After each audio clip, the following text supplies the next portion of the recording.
Okay, hello.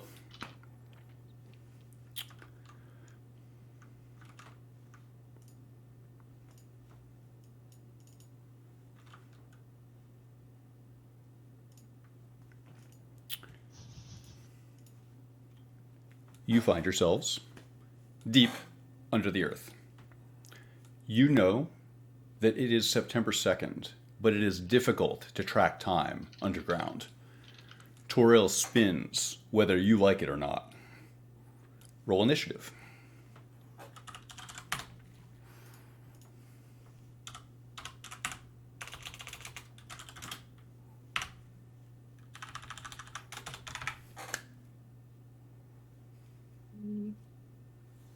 I think I have advantage on these, but let me check.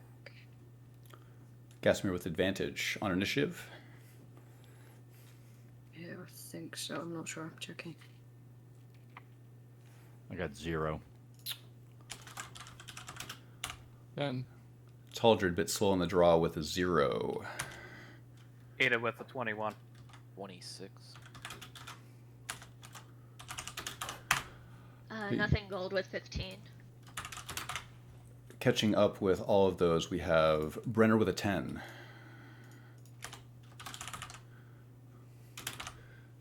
Ada with a 21. Euros, incredibly fast on the draw with a 26. Nothing gold with a 15. I'm missing Gasmir, who is... Yes. Ridley Sorry. is... No, take your time. Checking what my dex bonus is. Are you rolling by hand? Ooh, this is a pair of rolls. A 9. With advantage. Gasmir with a 9. Starting at the top of the order, we find ourselves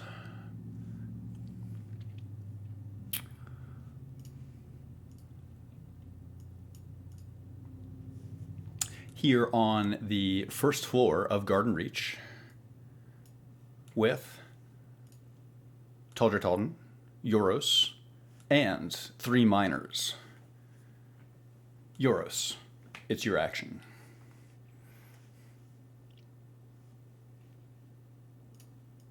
So if I remember correctly when we left off, I was asked to stay behind by Taldred to assist him with the miner. That is correct. So at this point, I will be assisting Taldred. However, my actions will start to be... So I assume we are, handing out food, kind of like stabilizing them, so on and so forth, making them comfortable. Is that what you're doing? Yes. So I presume that is what Taldred would have asked me to do. Taldred, is that correct? Yeah, and Taldred would also be like looking them over for other wounds and things like that, things that might complicate their current condition. Both of you have had adequate time to study all of their conditions, and you've conducted a number of checks on each of them. You have come to the conclusion that most of their issues stem from malnutrition and the deleterious effects to the human psyche of being here underground for God knows how long. All of them appear to be stable. However, you are not sure if they'd be able to walk, and certainly getting them to swim would likely be an impossibility.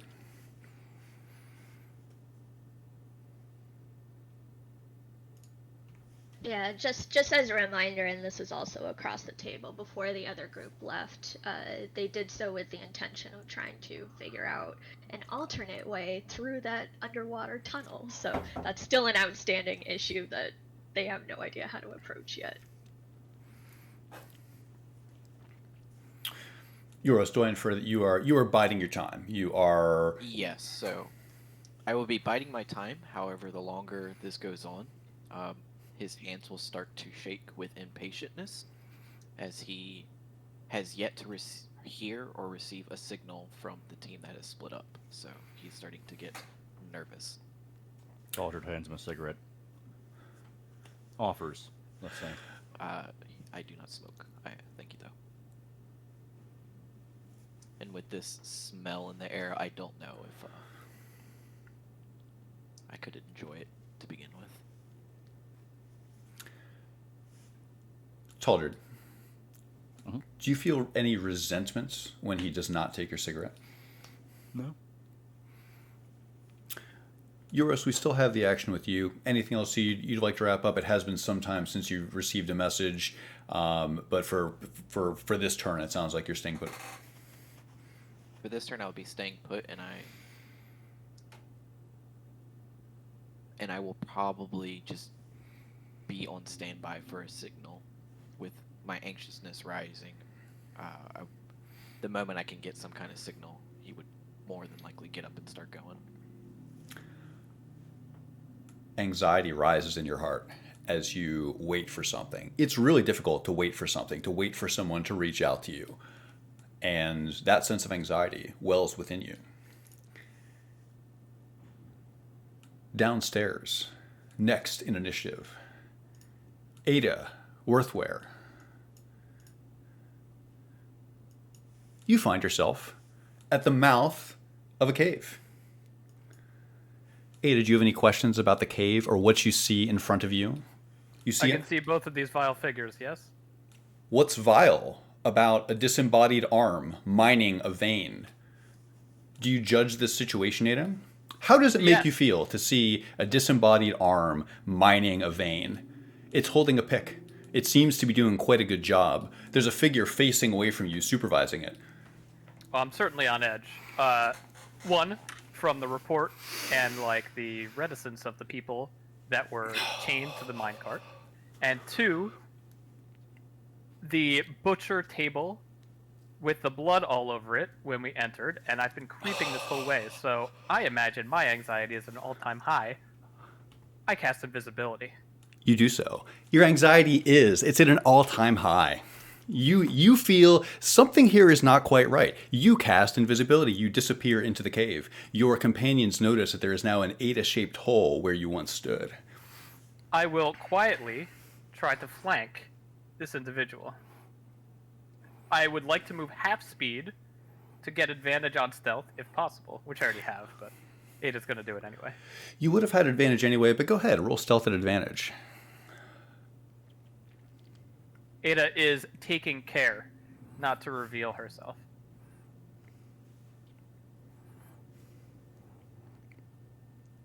Ten. Ada, you walk carefully, but perhaps not carefully enough. The dust crunches underfoot. Roll perception.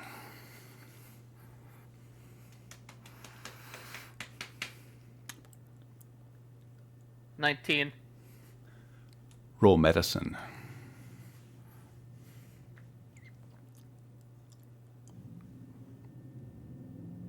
$2. Blood and exposed bone glisten on the right sliced rotator cuff of this person.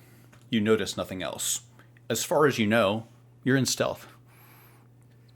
I have my book clutched in my right hand, and my left hand is poised to launch a spell. I've had my fill of necromancers in my life. I know what to expect. I'll pass the turn. You pass your turn. Next, Nothing Gold. You find yourself at the mouth of this cave. You watch as Ada drops to one knee and maneuvers left into the room. You sense that she is trying to be subtle, and yet the rocks crunch under her feet, but the figure does not acknowledge her, and you watch as the figure vibrates with a bit of power within. They seem terribly impatient. The entire time, you hear tink, tink, tink. This arm is helpfully mining away. Yeah, I think Nothing Gold has absolutely no chill and sort of will sweep around the corner in obvious concern and say, Alex, what happened? Are you all right? They turn and look at you. This person is obviously missing one of their arms, and there is a trail of blood going down the side of their torso. You figure they're probably in shock. She turns, looks at you, and has to take in a deep breath just to talk. She says, "Oh, you're a little early."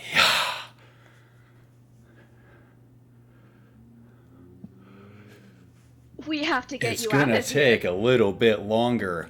I am not quite done. You're bleeding. She is. She is bleeding. She looks at you. Her eyes. You don't have any food. She does. She looks so gaunt. You can see her cheekbones. Her skin is discolored, but somehow radiant with power. She's incandescent with something.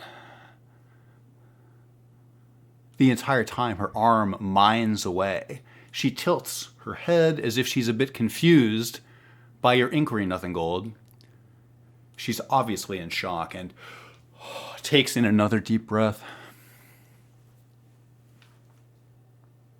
Can Nothing Gold perhaps she's getting closer, like approaching her with arms up as if she's expecting her to fall over at any second. She follows you and mimics you having your arms up. She can only hold up one, however. Is there maybe an Arcana check that I could make to see if she's being influenced somehow? Does she seem obviously in shock, but No check necessary. Not influenced, but perhaps driven. we have to go. She draws in another breath. Oh, I think you want what you came for. No, You're gonna have to wait just a little bit longer. Look, we came for you. There are people missing you. She glowers at you, taking in a breath. People missing me. You know, you are nothing like I expected, by the way.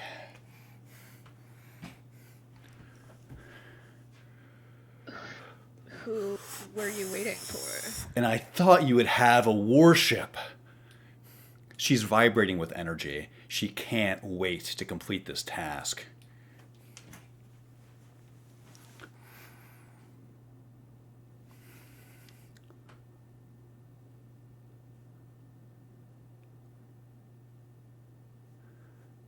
She looks at you. You look at her. The entire time, the arm mines. It won't stop. It's doing such good work. Anything else for your turn, Nothing Gold.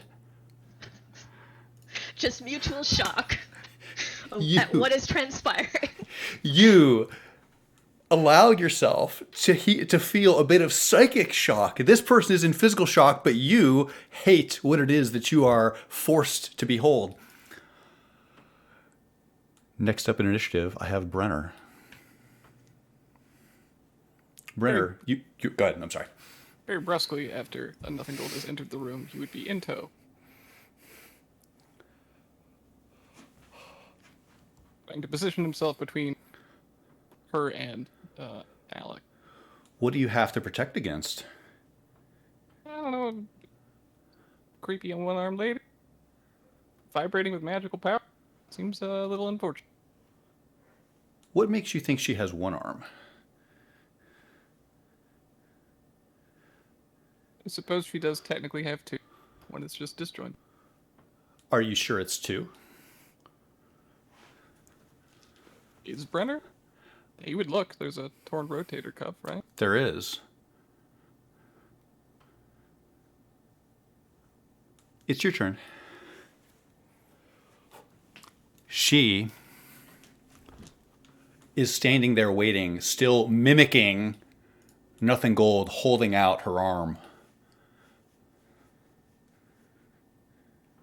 How exactly were to find a warship and a cane? She takes a hasty breath, and you notice This person seems to be just on the cusp of falling over, perhaps from the same malnutrition, exhaustion, and now this deep wound that you can see that afflicted the miners above. I thought the warship would be up above. She dances from one foot to the other, swaying back and forth. Brenner, Go ahead. as quietly as he can, nods to nothing gold. Do we have to do this physically? I do not have any magic to be able to suppress her nicely. So not nicely it is. This lady seems frail and is from my, she is at least close up to the wall behind her, correct? That is correct. Brenner would like to, as soon as this discussion is finished, try to press her between the wall and his shield. Roll.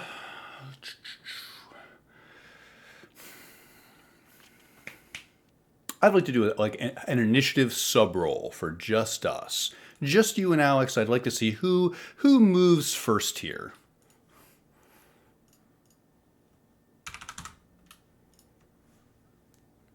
Three. 17.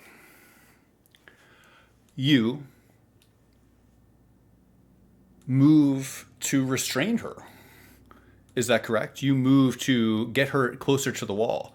She detects your hostile movement. And you realize with horror that it's not one arm, not two arms, but she has three. A purple arm composed of energy assembles itself on her destroyed rotator cuff as she quickly moves to defend herself against you. She takes the astral arm and holds a dagger. She stops when you approach. What do you think you're doing? Taking you out of here, preferably alive. Who are you?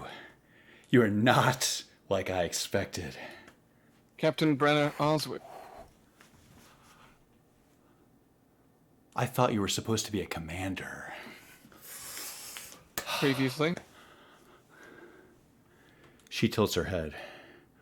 Why do you want me to leave before I finish doing what you asked of me? I asked nothing of you. Who asked you that? Brenner, your turn ends as you engage in this battle of wits with somebody who is outside of their own head. Next up, I have Gastmere.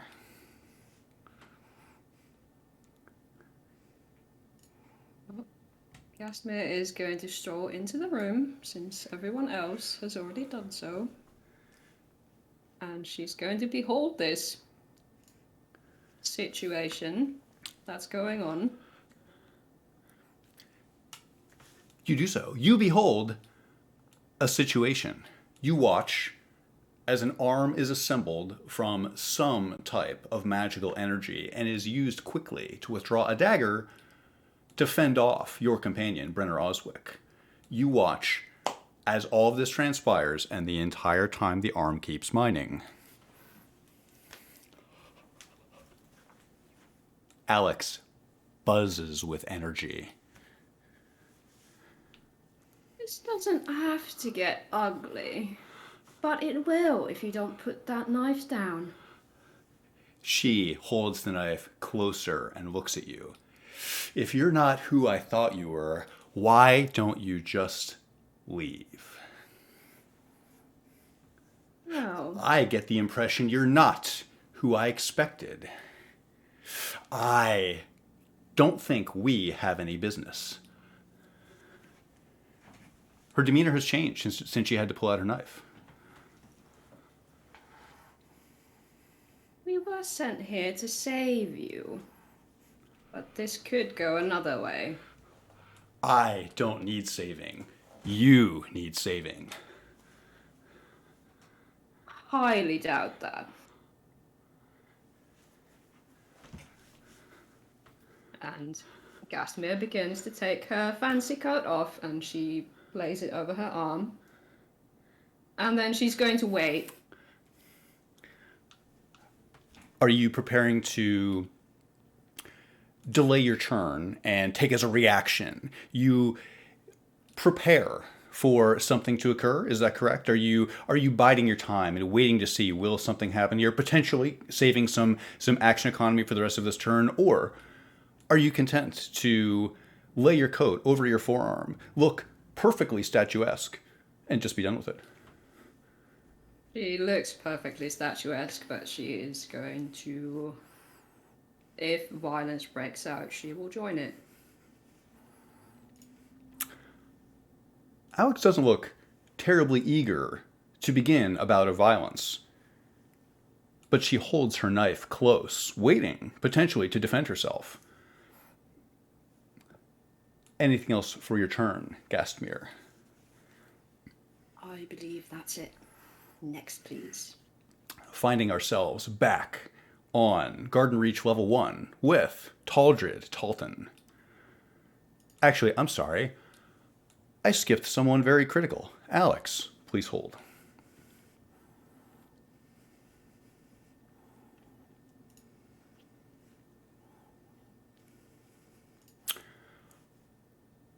Alex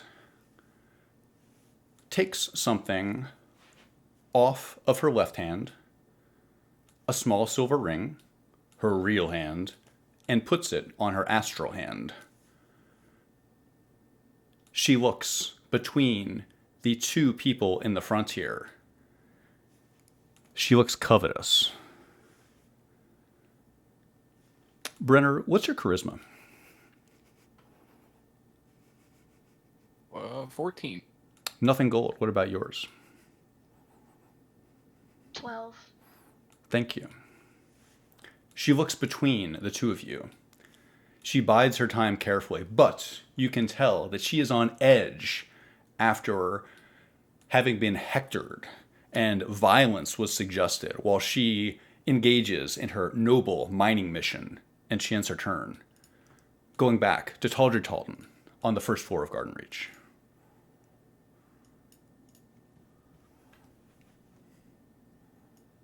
You and Euros have been here, minding the prisoners, waiting. He is growing anxious. How about you? A little bit, but he suspects it might take them some time before they come back.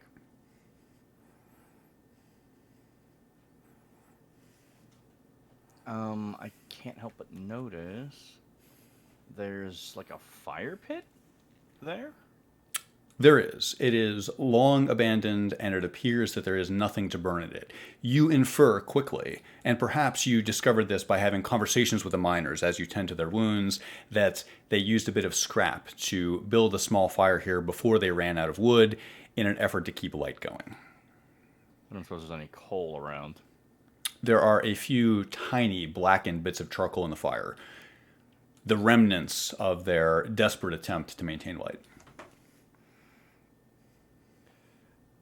How about that, the north of us is like a wheelbarrow? That's exactly what it is. It's made out of wood, it looks like. Could we burn that? Looking at this wheelbarrow, Taldred, you think you could probably set this thing on fire? If such a thing presented itself as a... If you had a reason to set it on fire, you probably could, you infer. Well, he wants them to get warm. Like, it's cold down here, is it not? It's freezing. And you are actually kind of wet as well. Exactly. Drying off would be ideal and keeping them warm. So that is what he would begin doing. You try to start a fire. Makes sense to me. Go ahead. You were gonna say something? And he was just going to, like, while he was doing it, he was going to explain to them that he's just, like, he doesn't expect to be here long, but they need to warm up and they need to dry off, so he's going to get a fire going. We will say that breaking pieces off of this wheelbarrow, and now that the miners were limited because they were tethered to the mining cart, right? Right. You're not limited in that way, so you have a lot more freedom to grab things around the room that could be used as tinder and things like that. We would say that you could spend your turn and change, perhaps, getting things ready to start a small fire here in the fire pit. Mm-hmm. Roll intelligence. Gotcha.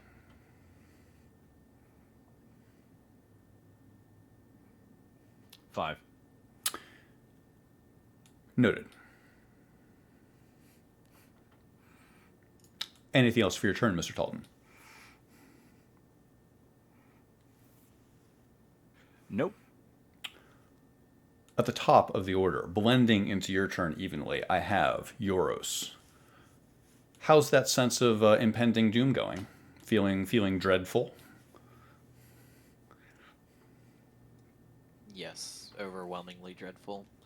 However, the sight of Taldred getting up and attempting to make a fire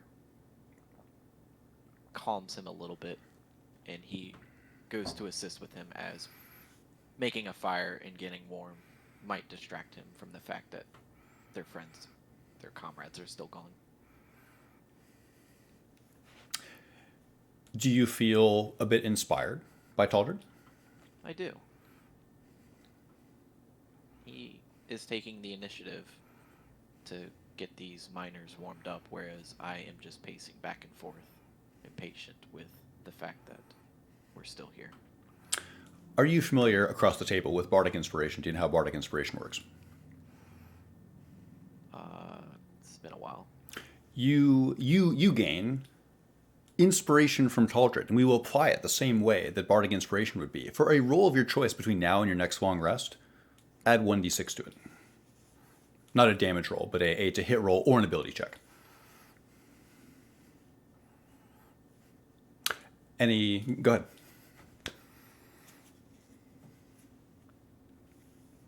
So, I am going to help him place the wood, and I am also going to attempt to help him to start the fire. And with any spark or anything like that, I am just going to kind of casually lower my hand and flick my wrist to control flame to help get it started. You use Control Flame. You shimmer with power. You cast a spell. You use this to control the flames that Taldred is trying to stoke, and the two of you team up and quickly get a small, controllable, warming campfire here in the cave. Yoros, roll intelligence.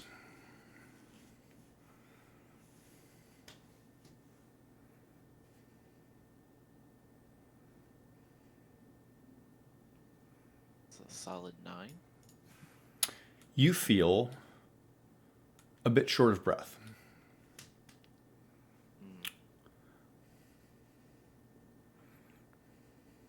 Perhaps I stoked it too hot. The There's any kind of like draft in here, is there? The air is very still.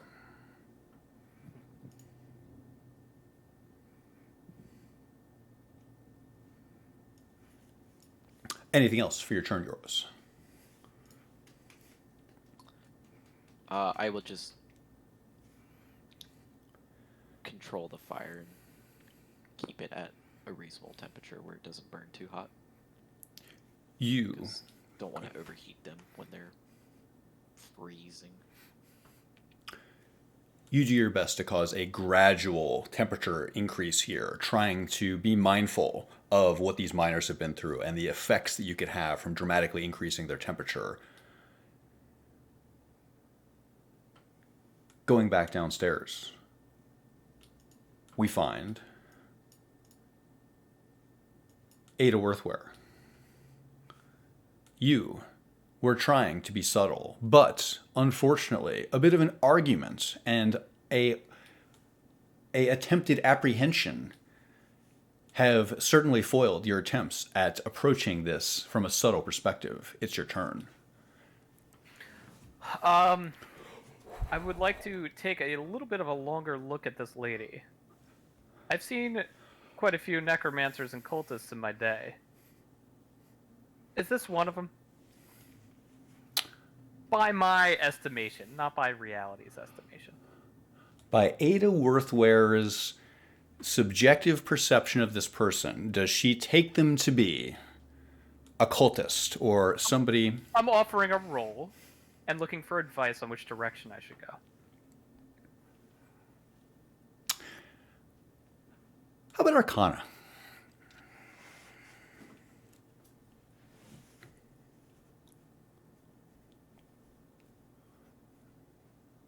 22. That arm looks like it came from the Shadow Weave. You cut out. Please say that again. Sorry, I know I'm cutting out. I don't know what's going on with that. This was the first time that it was relevant tonight. Okay. Thank you for saying that. That arm of hers certainly came from the Shadow Weave, you can infer. Does that make her a cultist? You can't help but think that there are perfectly moral and good people who nonetheless have used machines of evil power to do the right thing. Not that you would know anyone like that, Miss Worthware. It remains your turn. I'm going to maneuver into position. You do so. Alex sees you easily as you walk into the light here. You're invisible, I'm aware. No, do I recognize that she's looking right at me, right? She makes eye contact with you, but doesn't seem terribly perturbed beyond the tense situation that's already transpiring. You get the sense that you are one more person hemming her in here. That's fine. I'm going to hold my action, and I'm going to take a menacing stance. I am ready to move at the first sign of agility from anybody in the group. Whether correct or not, if somebody jolts somewhere or somebody jerks around somewhere, a spell's coming out of my fingers. You touch your fingers together, getting ready. You can't wait. It's like clacking tongs together before you're about to use them. You touch your fingers together, and you can't wait to cast a spell. I can feel it on my lips. You can. Yes, you cannot wait. This is all, you have done this many times before. Alex sees you preparing and looks at you and says, just leave. If you're not here for what I thought you were here for, just get out. I'll say nothing. She closes her eyes and takes in a deep breath. She's concentrating too. You end your turn. Next up, I have nothing gold. Hello. Okay. So while she is interacting with Ada and has her eyes closed, there's sort of a shift in Nothing Gold where the horror fades to something more fluid and comfortable, and she sort of skips forward, very friendly, and puts a hand on her shoulder and casts Charm Person and says, "Look, darling, there's been something of a misunderstanding. Of course we're the people you're looking for. It's just that, well, it seems you're running a little bit behind, but that's okay. Don't worry. We can come back to finish this later with more resources." You place your hand on her intact shoulder or her non-intact shoulder. Her intact shoulder.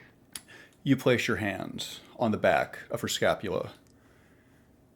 Her flesh feels chilly. You explain to her that there's simply been a misunderstanding, and you attempt to compel her to do what you want.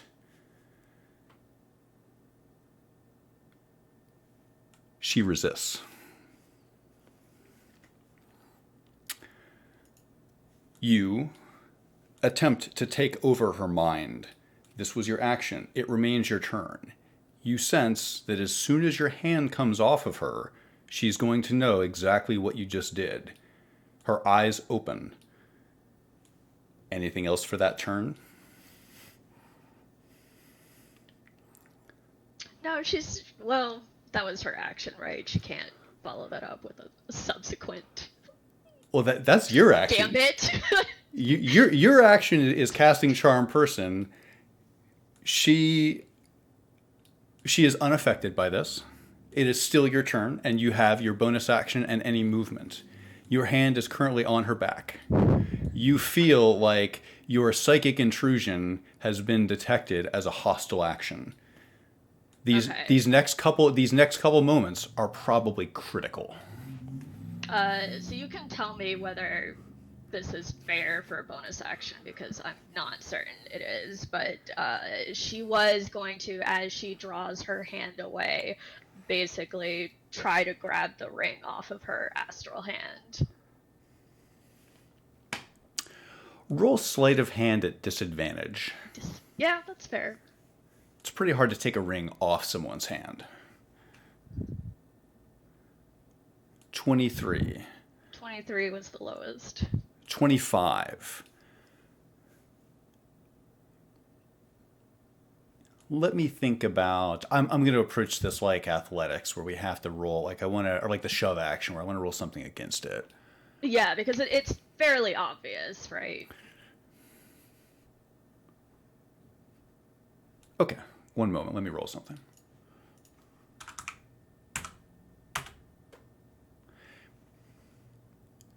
You grab her hand. You can't get the ring, but what you can do is stop her hand that has the dagger in it. So the same astral hand has the dagger and the ring. You can't grab the ring from her hand. It's close. You try. You do your best. But what you can do is stop her dagger. Your hand is over hers. I think that's reasonable for a bonus action. Do you think? Yes, yes. These next couple moments flow quickly. Brenner, it is your turn. You see this. New rules: never in front of the shield. Use bait and switch if you're willing to swap places with me. It's an ability fighters get. Are you willing to swap places? I'm going to shove you out of the way. Yeah, she trusts Oswick at this point.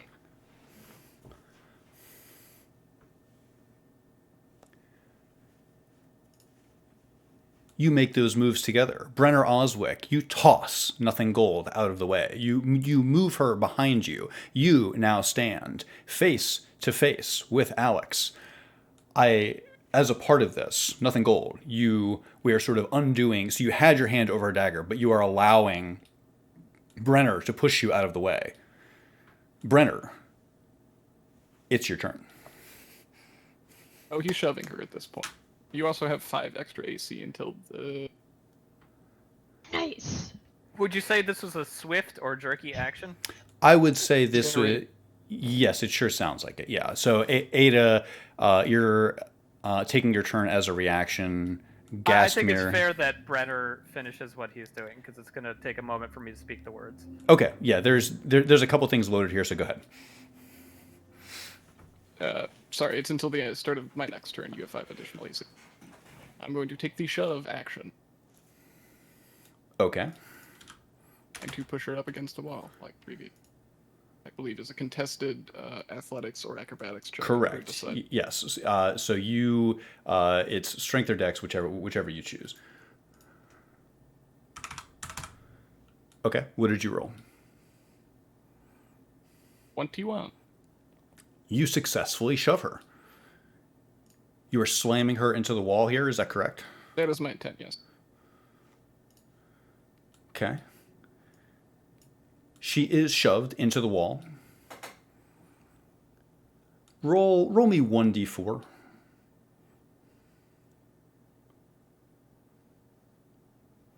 One. You roughen her up a little bit.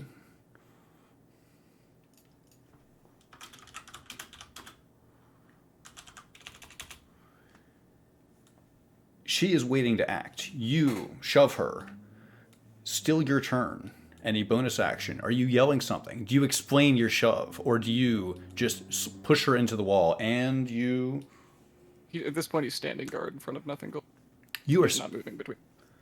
you are standing guard in front of nothing gold. Things are transpiring quickly. Gastmere. How echoey are these caves? Well, was Ada gonna? Well, so there's several. So Ada's going to act before the end of this turn. This is so we have two people who are holding their action. Both of them are going to come up in the turn order before the end of this round. I think Ada seems trigger happy, so would it make sense to have Ada? Well, you can't see me, so I think it's fair you go first. Also, I held my action after you in the turn order. That's possible. Yeah, I don't remember anymore.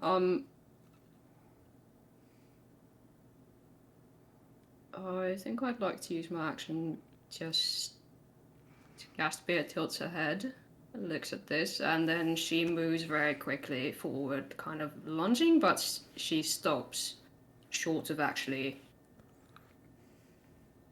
doing any murder actions here, but she definitely comes closer quickly to back up Brenna.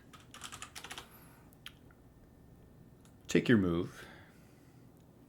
You nod your head, assessing the situation, and Gastmere, you arrive at the conclusion that the best place for you is shoulder to shoulder with Brenner. Is that right? Yes. Any further actions? The entire time, the pick is mining, tink, tink, tink, creating little piles of slag at the bottom of this large vein of silvery ore. Who's going to ask very sharply, who told you to do this? She looks at you very suddenly, making eye contact with you. She takes in a deep breath. Cyric himself told me in a dream. Oh yes, of course. Why didn't I know that? Now you know this. It remains your turn, Gastmere.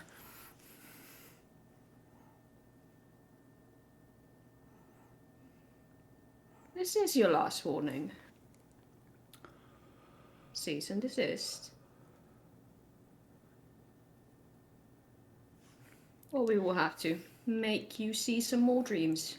She is already waiting. You can tell that she is preparing something within her. Both arms go overhead, one flesh, one energy.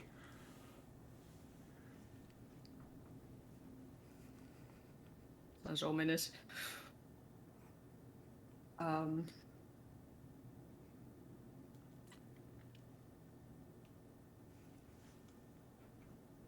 I think I've probably done enough actions that it's sensible that it's somebody else's action now. I think that's fair, and I appreciate the like player action economy. Like that's like that's a great way to manage your turn. One last bit before Alex acts. Ada Worthware, you have something on the tip of your tongue. Dare you speak it? I dare. I heard the word Cyric. Do I have a clear line of sight between me and this thing? This thing, you can see an arm, still helpfully mining. You can see something ascendant. You do have a look at that. You have that nice clear shot right over Gastmere's left shoulder. I would like to cast Agonazer's Scorcher. I'm gonna light this cave up. Spicy. Is that a dex save? I'm looking it up.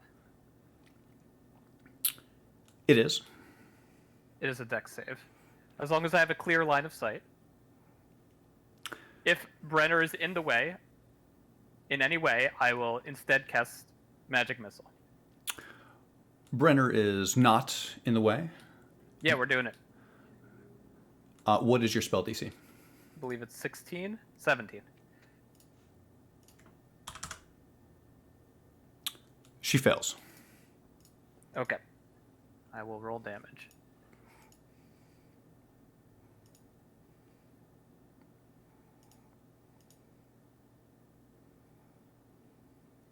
This is the first time I'm rolling damage. Let me get my bonuses. Yeah, here we go. Take your time. 23.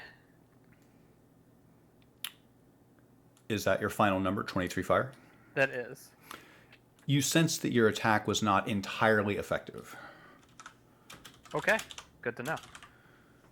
Still, your turn, Ada, as you blast fiery energy across this cave. Did you roll for your spellbook? I did, and I took the 2 damage. One finger got crunched. Wonderful. A finger crunches in your spellbook as you dare to cast spells down here in this place. Fire cuts across the cave, searing the air. Still your turn. As I cast, I'm going to shout out a curse in Elvish. Hopefully it echoes in the hallway. It does. How loud can you be? I can be loud if I want. Is your I imagine Ada has not spent most of her life quiet. How rude is it? Castamere understands Elvish. It's pompous. It's not so much rude as pompous. from upstairs? Yoros, Taldred. You hear the sound of something downstairs. It echoes distantly. It sounds like somebody yelling. Ada, you end your reaction. Alex goes. Her arm stops mining. It turns, and with a sickening jerk, flies across the room at you, Ada. It attempts to hit you with its pickaxe. It expends a superiority die, casting menacing attack.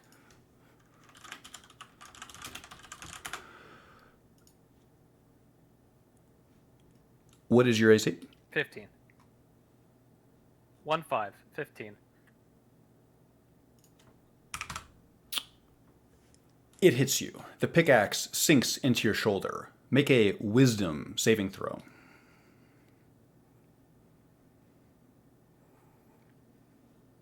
$21. You are not frightened, but the pickaxe sinks into your shoulder. The pain is exquisite. Take 17 damage. The arm swings again, attempting to sink the pickaxe into the side of your head. It hits.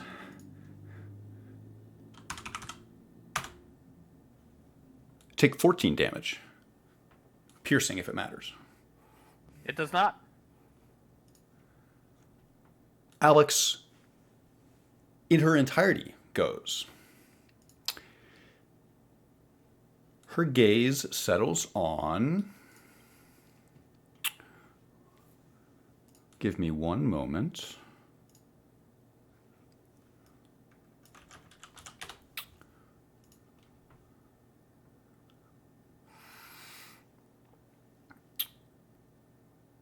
She casts Sickening Radiance and hits the entire room, or everybody in the room. Everybody can be targeted by this. It's a 30-foot radius sphere. Dim greenish light spreads around the cavern. Everybody roll a Constitution saving throw. Everyone in this room. 14. You fail. 20. You pass. 22. You pass. 7. You fail. I know this one. If you fail, you take 24 damage. It's radiant if it matters. If you pass, you take 12 damage. The light persists in the room.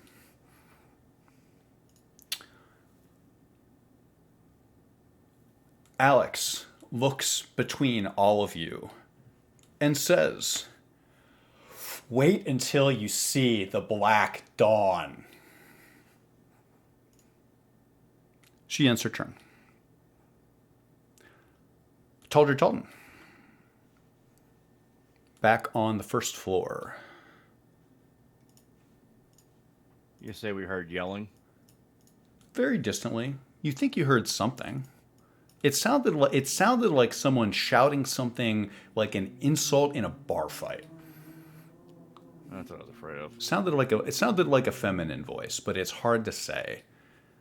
The pitch really changes when it bounces around all these cave walls. Like, I'm gonna operate under the assumption that like everybody heard it in this room and like everyone kind of turned toward it. That's right. Yes, that's a great way of looking at it. Okay. Yeah, and Taldred's gonna look at the miners and he's gonna say, "Is there anything else down here we should know about?" Lasian looks up at you. Other than Alex, I don't know. Let's just go. Let's just go. Let's just leave. If we could leave, if it was that easy, we'd already done it. Let's just leave now. You haven't seen the rest of the cave. It's in bad shape. All right. She hangs her head. I'm so sorry, but we're doing everything we can to get you out of here. And then Taldred looks at Yoros. And I think they both have the same idea, like, we need to go see what the fuck that was. Taldred says, "We're gonna be right back. Try not to move too much. Keep warm."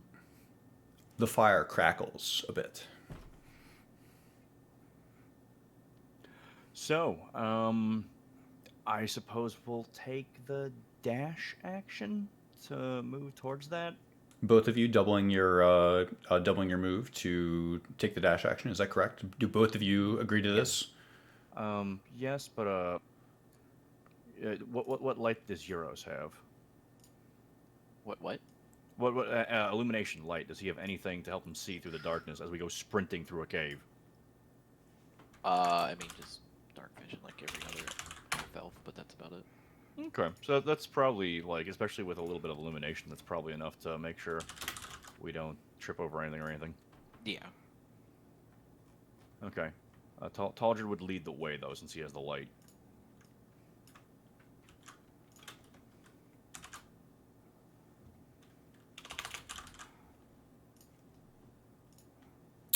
Go ahead and take your moves. Oh, I'm terrible at counting this out.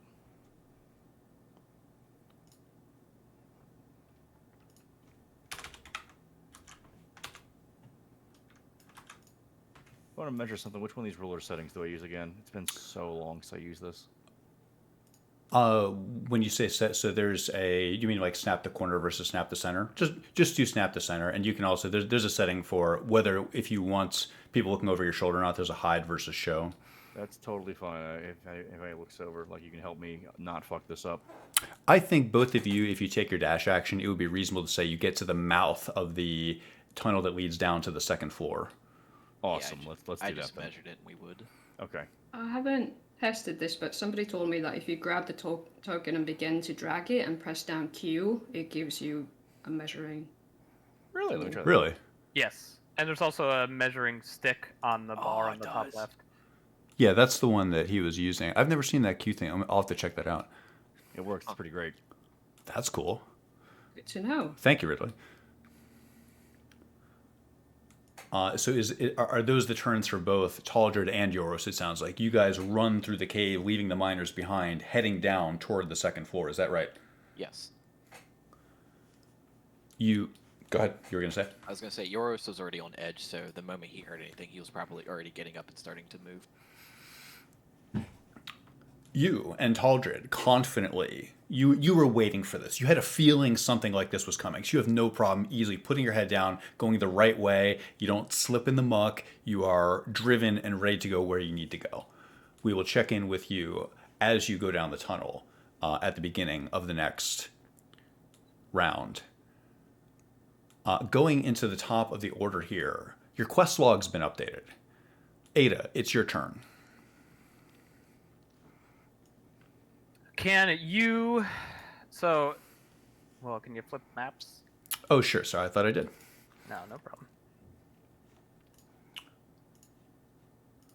I'm going to have to do a flip reflip. Okay, that worked. Well, now we're at the first one. Are you? Yeah, it flipped back. How about Okay. now? Now we're good. Can you... So, Sickening Radiance is a 30-foot radius. And I know, because I've prepared 2 of these for today, it maintains if I stay in it. So I Correct. don't want to stay in it. Where Can I go where I will not be in it?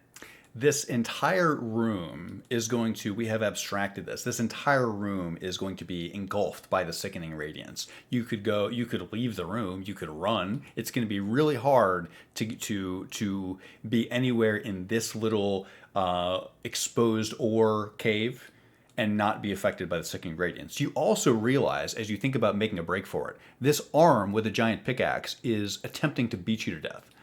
Yes, I would like to disengage if I take that action. If I stay here in all situations, I'm going to die. And she sees right through me as an agent of Cyric. I would like to take the disengage action. Sounds reasonable. You disengage away from this arm. And I would like to make it to the hallway. I think you can, given your movement. Scrambling, injured. You have several new wounds. I will gather myself in the hallway and catch my breath. Since I used the disengage action, I do not believe I can do anything else meaningful this turn. But I'm going to shout out into the room. If you stay in there, you'll get roasted. You do so, cautioning people from staying in an area that is about to be roasted. Anything else for your turn, Ada? No, I'll end my turn. Nothing gold.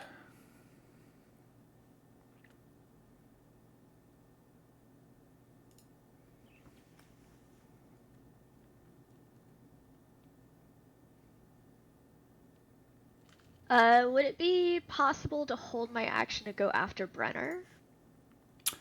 Yes.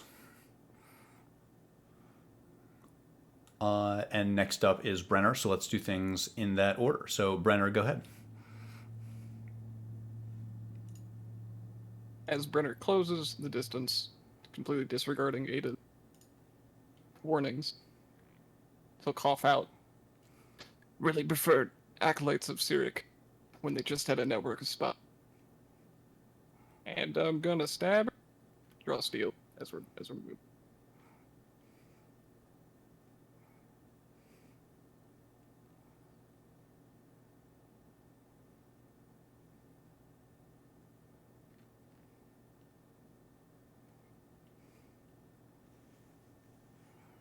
You are drawing steel. You are swinging your arming sword. Is that correct?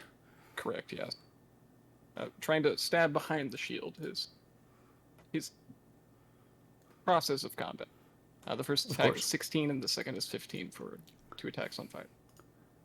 16 and 15. Both miss. I'm gonna action surge and do it again.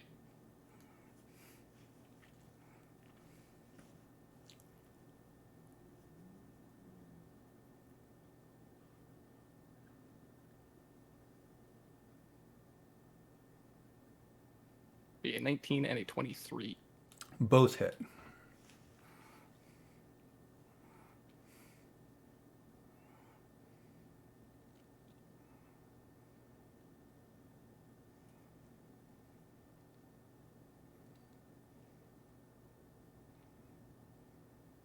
That'd be max damage for 24. 24 total slashing. Correct, yes. I use my bonus action to shove her against the wall again. Go for it. Okay, I've rolled. Tell me what yours is.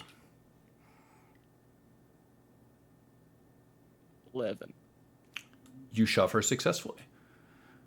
Roll d4. 4.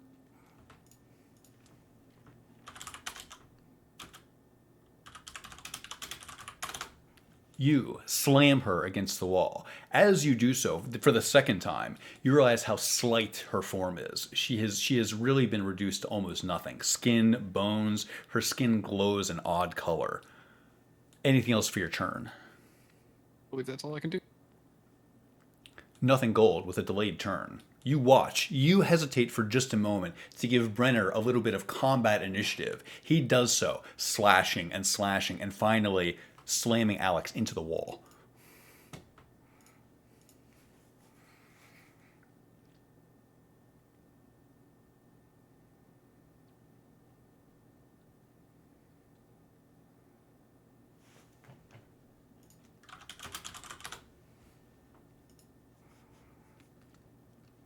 You're muted.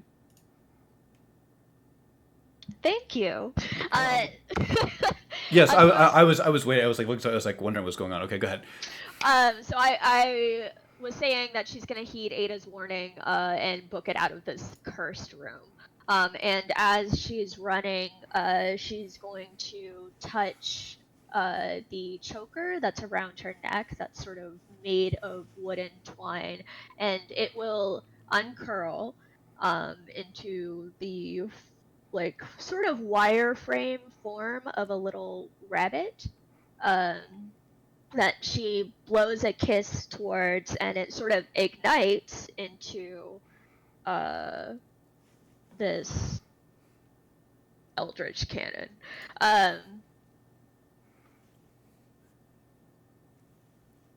You create an eldritch cannon from this bit of wood.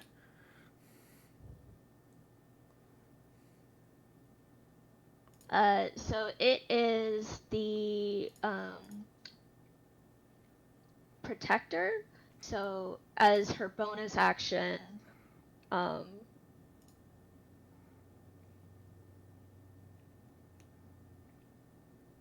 it will grant 10 temporary hit points to her and 10 feet. And Ada. You need to So- both gain 10 temporary HP.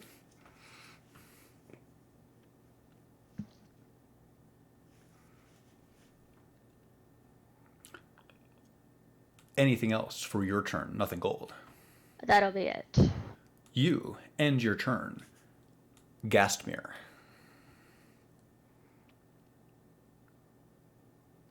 I have an OOC question. My character would probably understand enough about spellcasting to know that there's some spells that you kind of have to like keep maintaining. Does it seem like she's doing that? Roll Arcana.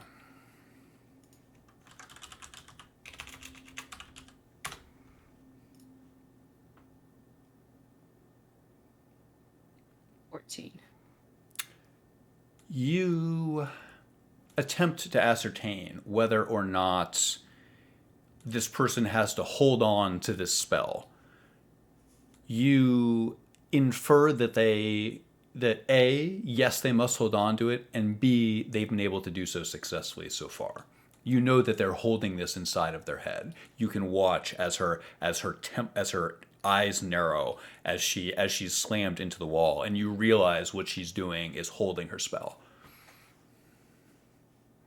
Excellent. That will determine my action in that case. Gasmere removed her coat at some point, and she's got fairly muscular arms and these like a swirling purple and blue tattoo like running down her arm. And she's cracking her neck and rolling her shoulders, and then something seems to swell within her, and along her arms bristle these scales. These dark, kind of greyish, slick, oily looking scales, extending all the way to her hands, which grow into claws. And she doesn't release a roar, but she releases a low, hissing sound, and her eyes are yellow. I use my bonus action to rage. You let a low hiss echo through the chamber. You rage, Gashmere.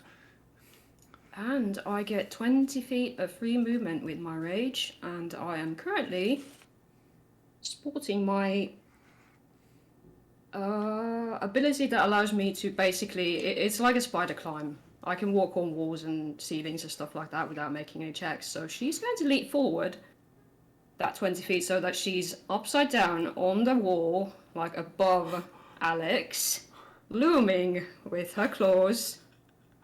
And she's going to strike down. And I will take my first attack. I've got 4 attacks. This is going to take a moment. Ooh. I want to use your bonus action to rage. Use your 20 feet of free movement from raging to jump up. Gaspir holds herself on the cave wall above Alex, her claws hanging down, and prepares to attack again and again and again and again. I'm also doing this recklessly. Understood. You attack So with little care for your own physical form. You directly ignore Ada's warning. First one's a 24. 24 hits. How do you want? Should I keep rolling to hit and then just roll all the damage at the same time, or do you want me to roll? Actually, I'm so glad you asked. Roll it one at a time. Okay. So do the damage individually. Check my damage. Okay.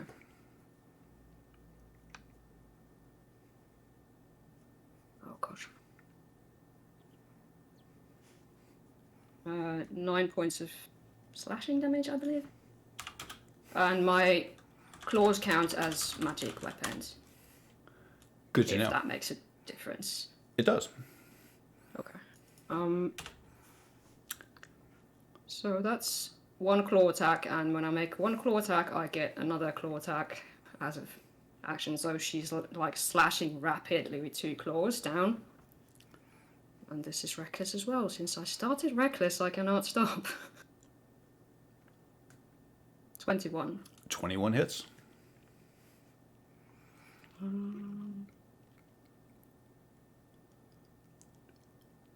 6 points of slashing damage.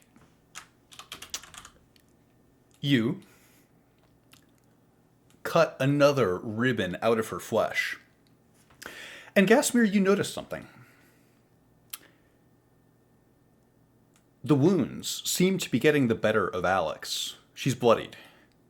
And as this happens, you notice the ring that Nothing Gold had tried to swipe emits a low tone. And suddenly something happens. Ooh.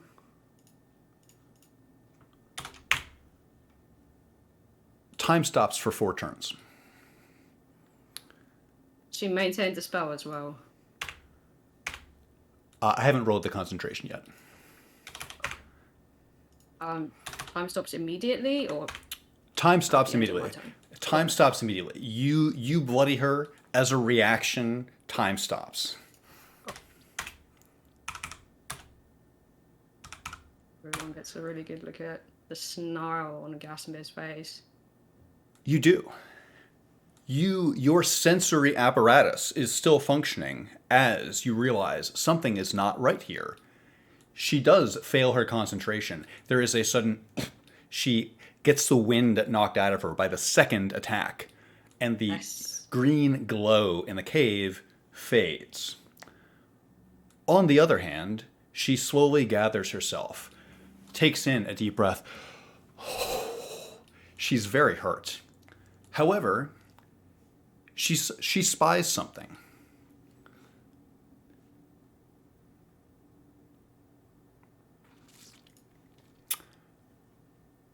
Who in the room has the highest charisma? Can we double check this? I have a 12 and a 14. Who has the highest charisma in the room? Are you counting people outside the room? Yes, I'm counting everybody within 60 feet. So in the room is in this portion of the dungeon. I have 16. Well, Anyone higher than 16? I thought it was you, Ada. And People her, like me. and her gaze has settled on you. Alex certainly loves you. She takes her turn and walks towards you. Don't take my face. As she walks past you, Renner, she delicately places a hand on your shoulder, letting herself pass quite courteously. Nothing gold. She has to shimmy past you. She pauses next to you, Ada, and takes out her dagger. We check in with everybody on Garden Reach 1, going down the stairs. Euros and Taldred, do you have anything you'd like to do before you go down and appear on the second level?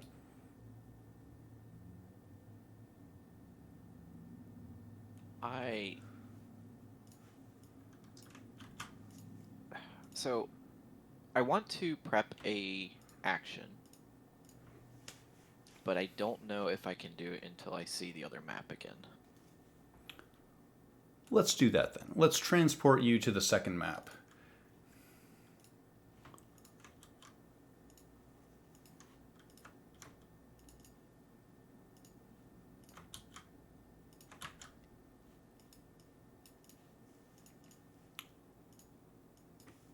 You find yourselves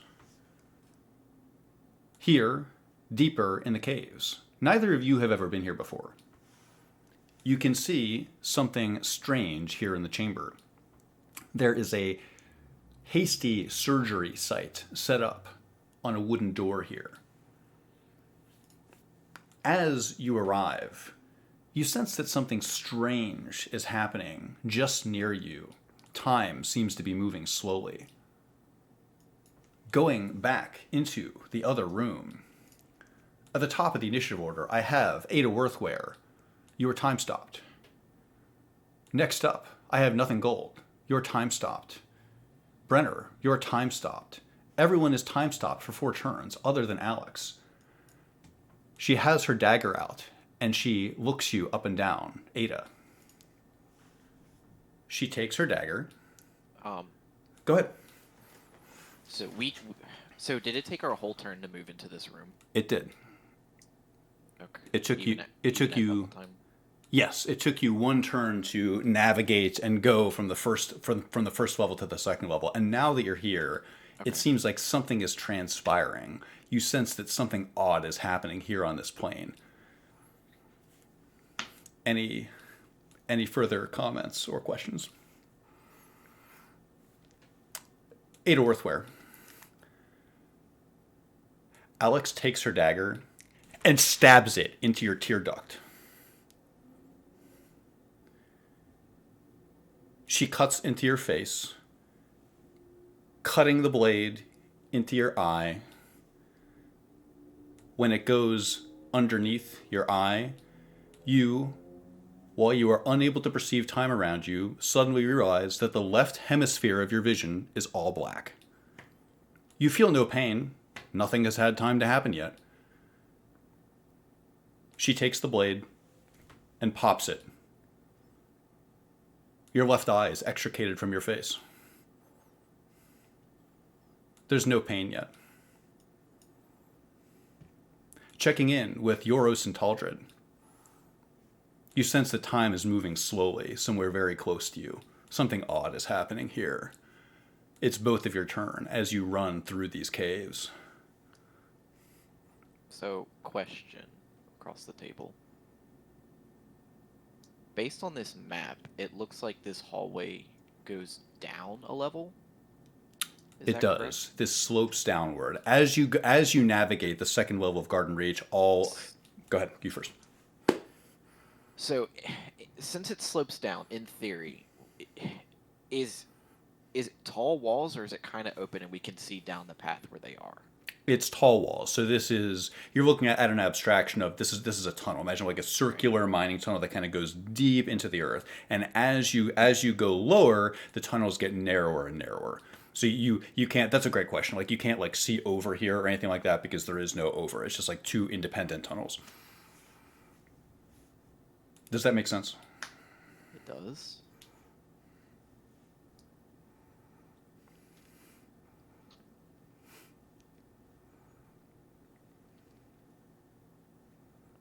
another across the table question.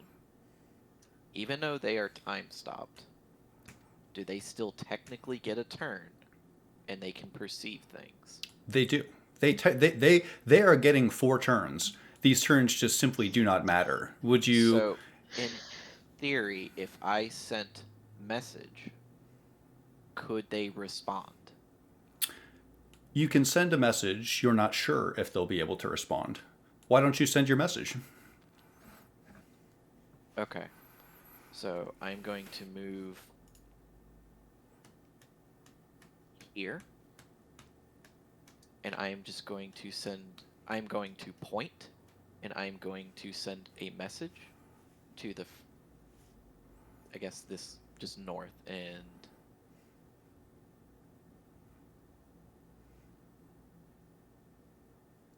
whichever ally is in the direct line that I point. So it would be Ada. And I'm simply just going to ask, describe your surroundings. Ada, you are in the throes of terror. No pain has occurred to you yet. You are watching with the depths of terror as your eye is pulled from your eye socket. Distantly, you receive some type of message from someone. You are unable to focus on the message. You cannot push the horror out of your mind. Nor would I want to. Euros, you send your message. Taldrid, what do you do while this occurs? Investigate the surgery site? Roll investigation. Actually, I apologize. Roll medicine. Okay, that's what I was going to ask about.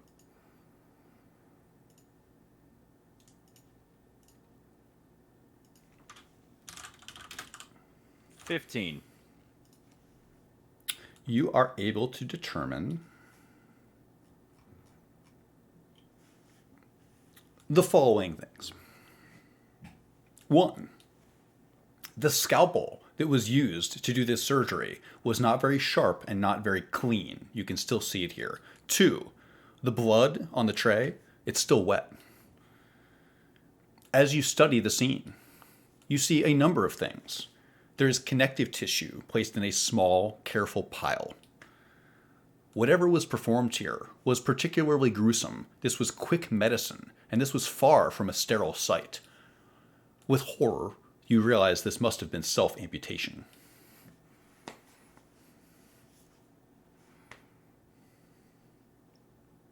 Am I... not to be a heckler, but how would I be so certain of that?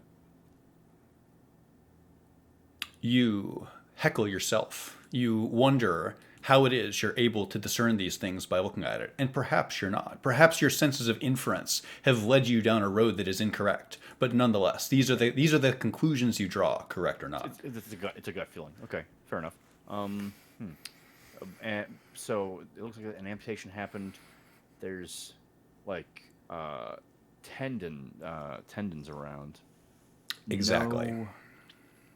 Nothing else though. There's like no, there's no arm sitting amputated. here. Yeah. Looks like a battlefield surgery site. The reason why you have a frame of reference for this is you've seen quick amputations done before. It's horrible. Sorry, you completely cut out all that. I'm so sorry. Your frame of reference for this is that you've seen quick battlefield amputations done before. This is something horrible, but nonetheless happens sometimes. You imagine that you would see, if this was done from like a cave-in or something like that, you'd see limbs stacked like cordwood, right? Like if miners got caught or something like that and they had to cut off someone's leg or something like that, surely the leg would be here. It's not.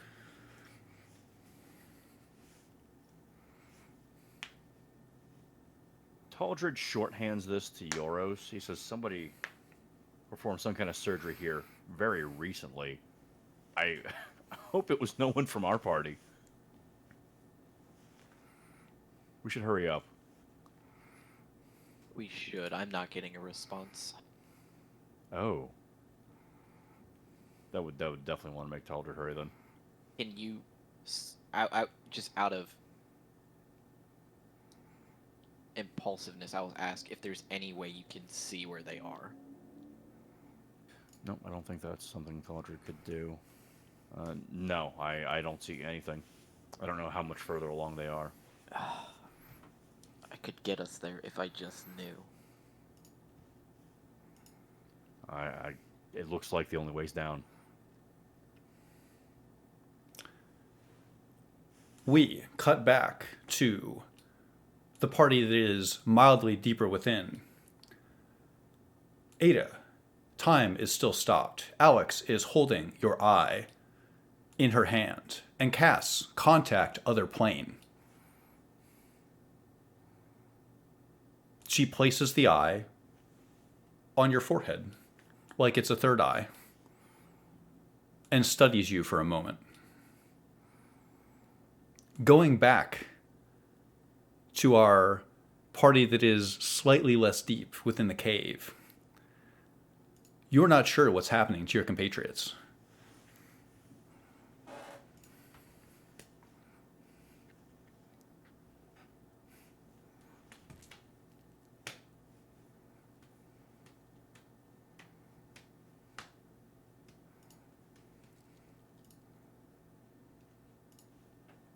Tell me, Yoros, is that sense of anxiety getting...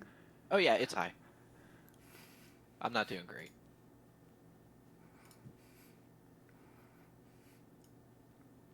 Especially the fact I'm not getting a response. I can't see where they're at.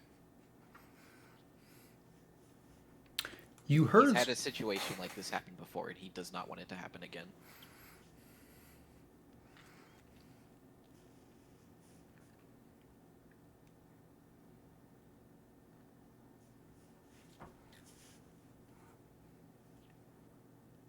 Do you both pass your turn, or it is currently your action? You both have the baton between you. Oh, do we have any more movement? Because I think Yes, we spend as we- much movement as possible. We have cycled back to your turn. Oh, okay, got you. Then yeah, here, let's see. So, on my action, I am going to try and do one more message in a slightly altered direction to try and get somebody else. And I will send out that message, and I will just plainly state, please describe your surroundings as detailed as you can, as quickly as possible. Nothing gold. Someone talks to you from beyond the plains, asking you to describe your surroundings. You can't respond, but if you were to respond, how would you describe your surroundings? Fuck off! You wish you could only say fuck off, but even the lips of your internal monologue can't move. Going back to our party that is deeper within, you are still time stopped for a third turn. Ada, you think you can see something. Through the eye that is currently on your forehead, you can picture Cyric placing a crown on your head. You can't get it off. You can't get it off. Going back to Yoros and Taldred. Taking movements, sending messages. Moving. All right, that's all my movement. Yep. And just as we're running, just under my breath, it's like I'm still not getting a response. There's no more blood on the floor or anything, right? There's nothing. There's a that thin was- little... Oh, sorry. Yeah. There is... Hopefully you can see it on the map. I know it's dark. There's a thin little trail of blood leading in here, leading downward. God, that's ominous. Easy to miss. Not too much blood, just enough. Let's talk footprints. Obvious, are there obvious footprints? Should you choose to investigate the footprints, I don't think you can take the dash action on the same turn. I think it'd be one or the other. Either you can dash or you can investigate. Then he would want to move. Mostly it's about moving as quick as possible while just kind of drinking in passive perception stuff. Let's do investigation at disadvantage. We'll say Yeah, all right. you quickly look down. I know I'm cutting out a lot, by the way. I'm sorry. You quickly look down, trying to ascertain how many footprints are you walking over as you get deeper in the cave here.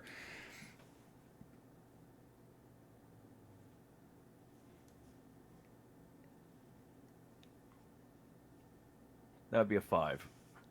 You look down. It's all blur, just mud, dark. Going back to the party deeper within, it's Alex's turn, and the time stop ends. Ada, blood gushes from your face. Lose 2 charisma permanently.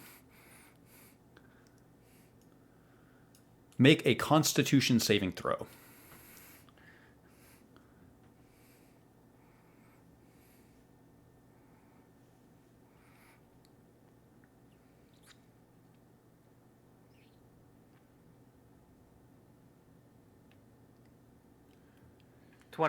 Natural 20. You somehow resist going into shock. You feel blood gushing down your face. You can taste it in your mouth. Somehow, you are able to stay on 2 feet. You watch as time comes back into existence. Alex's ring fades. She says to you, "I hope you like what you saw." Her arm moves, taking its turn, and goes to attack you, Brenner. It comes up behind you.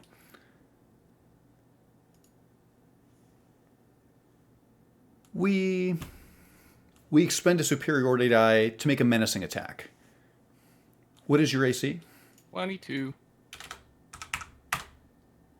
The arm misses. It attacks again and misses. It swings past you once, then twice. Back at the top of the order, Euros. Just double timing. Please keep doing so. How far can you get?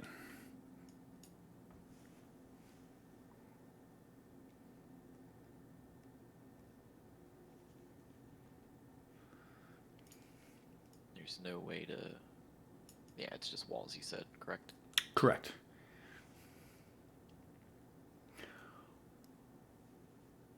Suddenly, you can hear the sounds of battle, breathing, people crying out. There was a long pause during which you heard nothing, and now suddenly, once again, you can hear the ring of battle.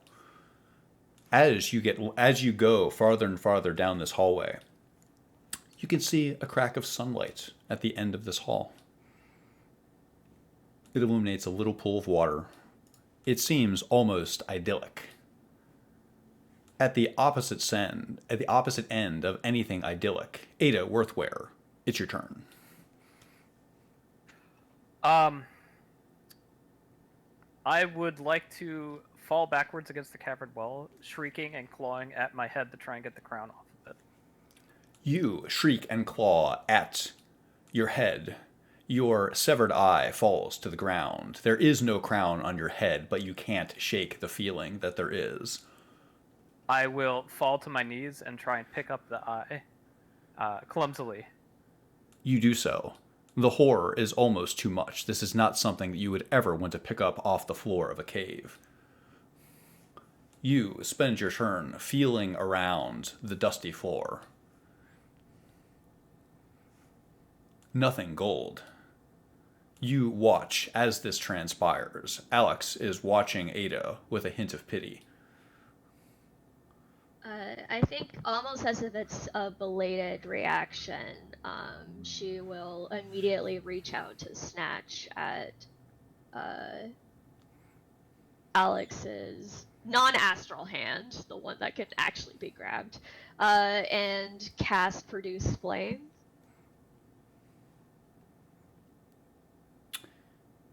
Casting Produce Flame. Yes. Describe your intent.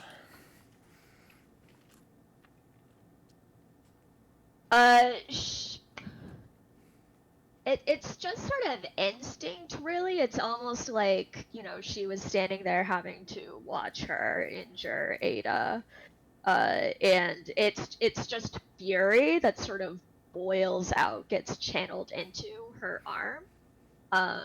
And it's just irrational. There's like irrational need to, Ada's sitting over here screaming, I'm going to make sure that you hurt just as much.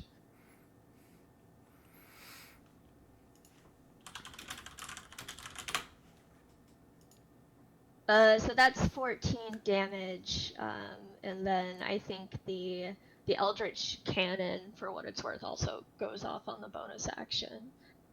So I'll roll that.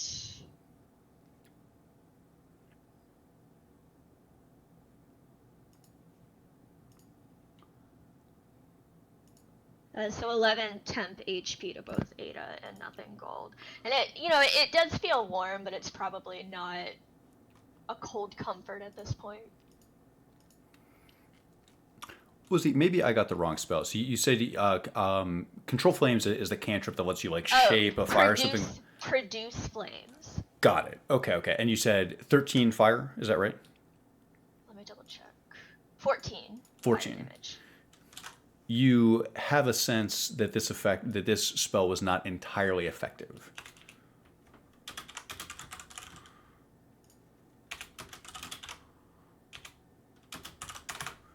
Still your turn, nothing gold.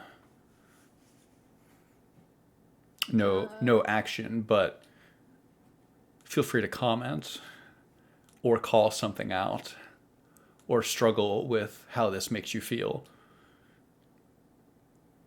Yeah, I think she's just like swearing up and down. And her voice probably travels down, but it's just like one expletive after another. What language do you swear in? Sylvan? Sylvan. You curse the world. Brenner, it becomes your turn. Ren will immediately swing around. He at least felt the pickaxe coming for him, yeah. Yes, you felt it. You felt it attempt to kill you. Sorry, doing a complete 180 and trying to strike this thing. Just swatting away at this hand width. Is it the full arm? It's the full arm. It is shoulder and below. You quickly do a bit of spatial reasoning and realize this is Alex's arm.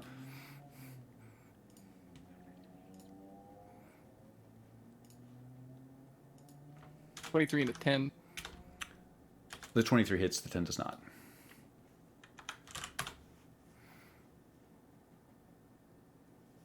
Nine slashing non-magical damage.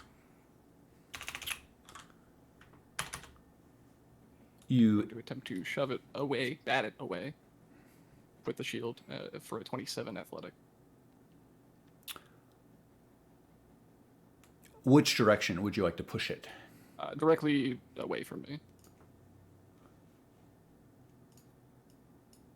You do so.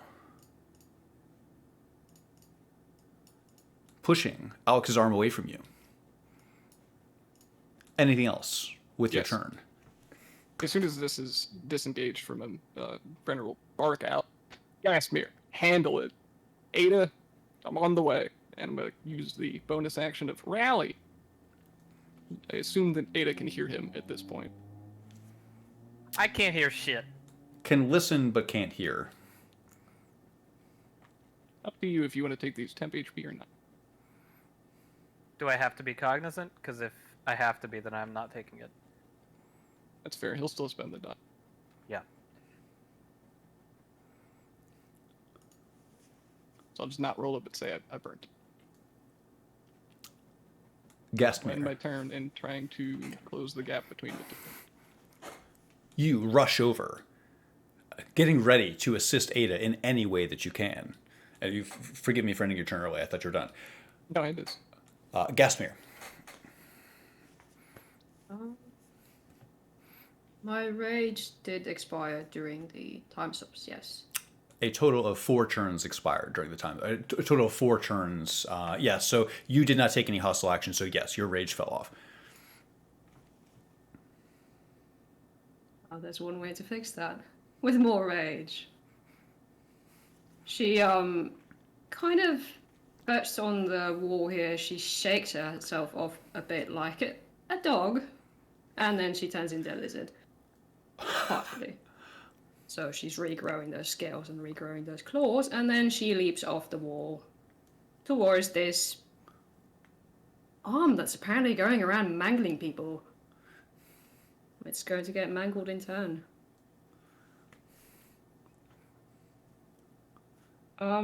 Just to spice things up, she's going to draw her rapier here, actually, and she's going to start with a rapier attack. You attempt to skewer this arm like a kebab. Yes. Arm kebab. And I believe the rapier is magical, so it does have... I'm going reckless as well, because it kind of seems like a reckless mood, jumping off walls. Gasmir seems like a reckless person. Yeah. That's why you play barbarians, you get to be reckless. Crits. Multiple crits? No, that was the first attack, reckless, so the 20 plus the 8 is the hit. Got it. Okay, sorry, I wasn't looking at your rolls. So this is a 20 on die, so yes, so you crit. Okay, You double your damage. So that's 2d8, and I believe I actually roll an extra weapon die on melees when I crit, so that's 3d8. That's a barbarian feature. Got it. Okay. Some level. I forget which level. Yeah, I think it's, yes, I remember reading this. I think it's like your 6th Superior level. crit. Got it. 13 points of piercing damage. 13 piercing.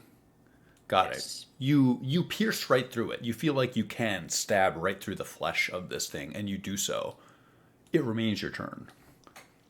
It's magic damage as well, as if that matters. And while she's got this thing skewered, she's gonna come in with an offhand attack because I have the feat dual wielding. My claws count as a simple weapon. Yes, they do. And reckless still. Ooh, that's a 1. 26 on the second roll down. It was a 1 on die. Roll, before we resolve the second one, roll D100.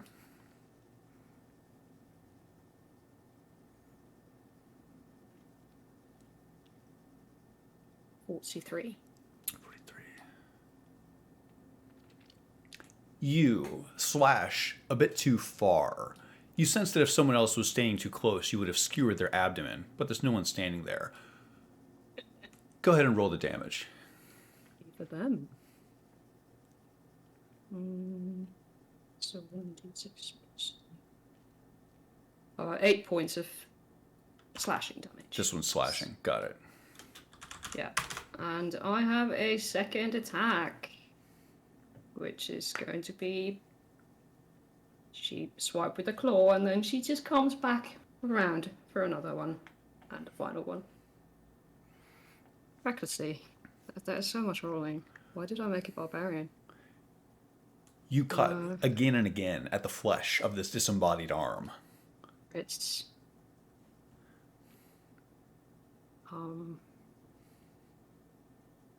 That's 3d6. Is the crit thing applies again, right?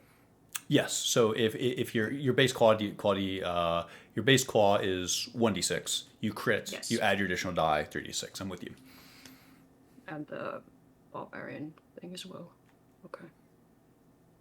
Oh, terrible roll. 8 points of slashing damage. You continue cutting up this arm, slicing off ribbons of flesh. I'm sorry, go ahead. Slice. No, she's just like trying to tear it into ribbons. Like basically, she's trying to just strip the flesh off it. And this is the final attack. 24 is the higher one. 24 hits.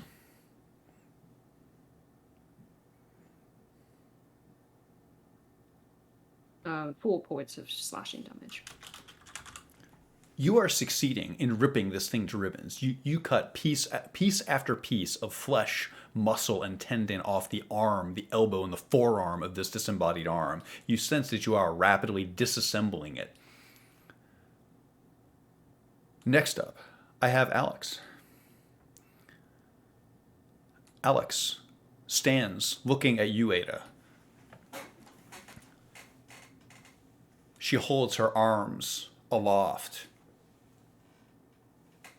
One physical arm, one astral arm, and just waits. She ends her turn.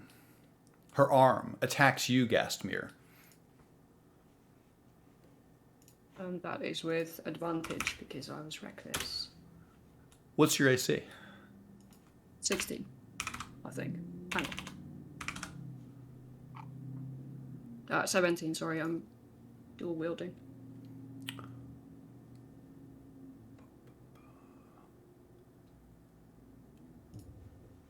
Make a strength saving throw. I think that's with advantage because I'm raging, right? That sounds correct. What is my bonus? Oh.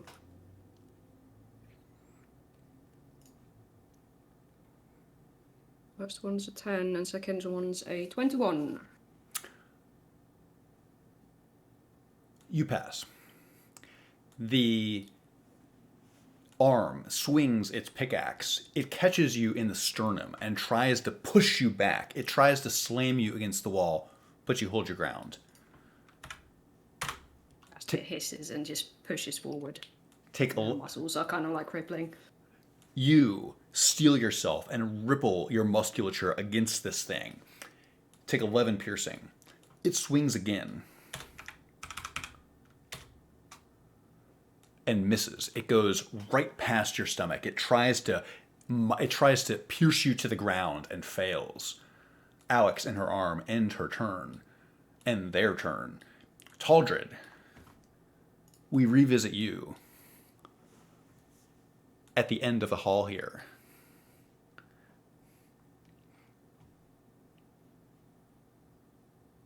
So they would have definitely heard like shrieking. Horrible shrieking. Yeah. The sounds of combat. You hear the sound of something being cut into shreds. It sounds like butchery at work. Yeah, really. So Taldred is just pushing forward. He's like, shit.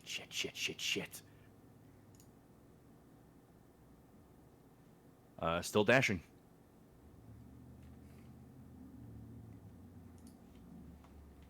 Oh, sorry, that was just regular damage because I think I take half of that when I'm raging.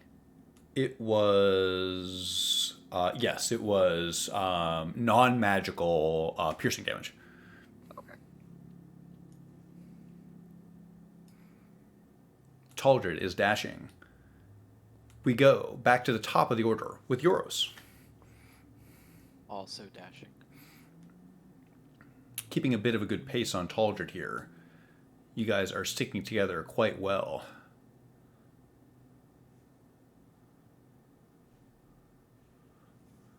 As you round this corner, you realize how narrow the tunnel gets here. You think that it looks like this must have been mined out with small tools. I pay it no mind other than the narrowness. You pay it no mind. Anything else for your turn as you continue to run deeper into the mine?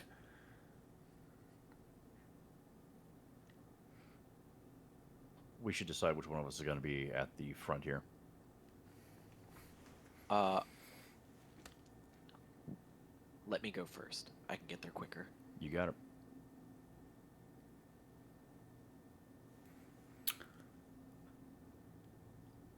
Anything else for your turn, Euros?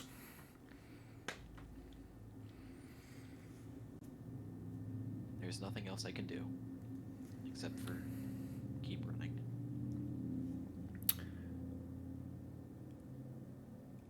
Ada Worthware. You find something here on the ground. It's your eye. It's dusty. It's covered in gravel. The pain has set in. It's your turn.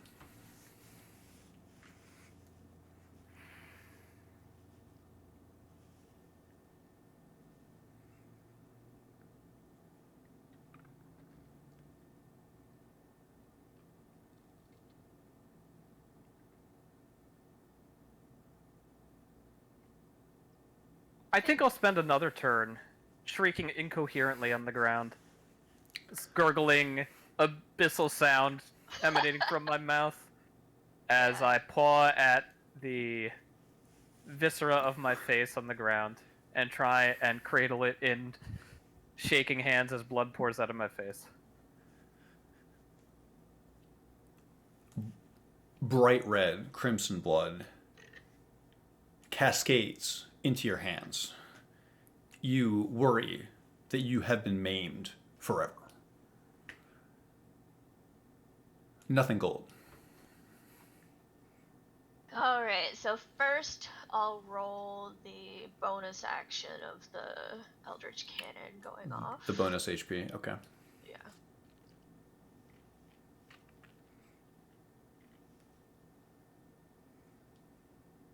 So that's 12 to both Ada and nothing gold.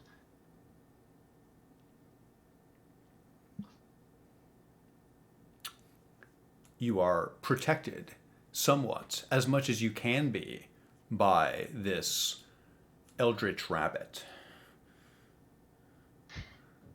And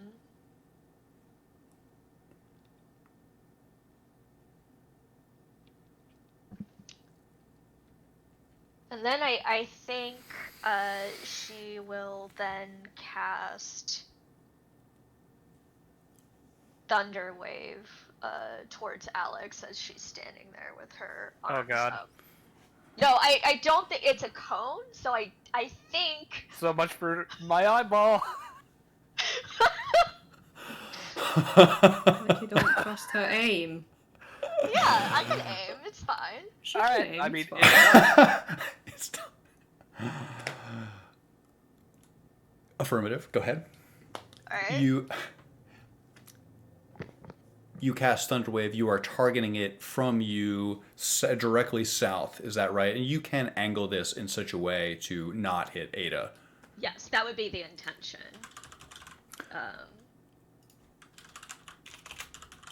So yes, there will be a Constitution saving throw.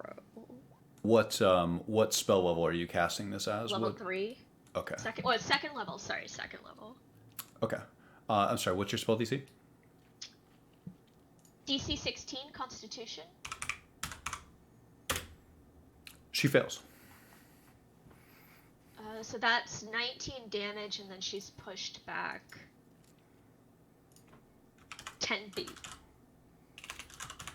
That's thunder damage. Is that correct? Thunder damage.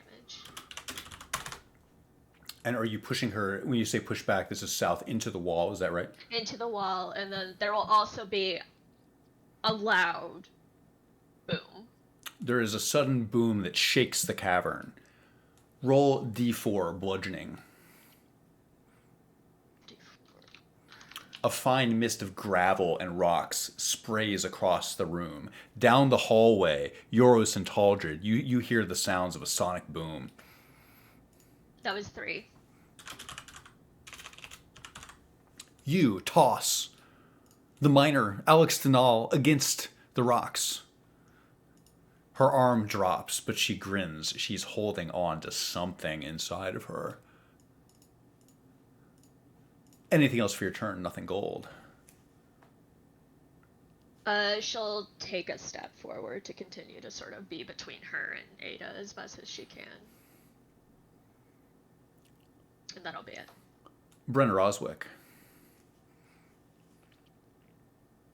Filling up.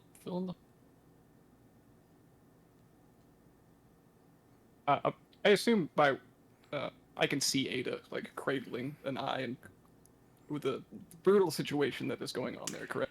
In the darkness, you can see Ada Worthware on her knees holding something. She has one hand on her eye. You have a sense of the worst. You have deep concerns for what just happened to her.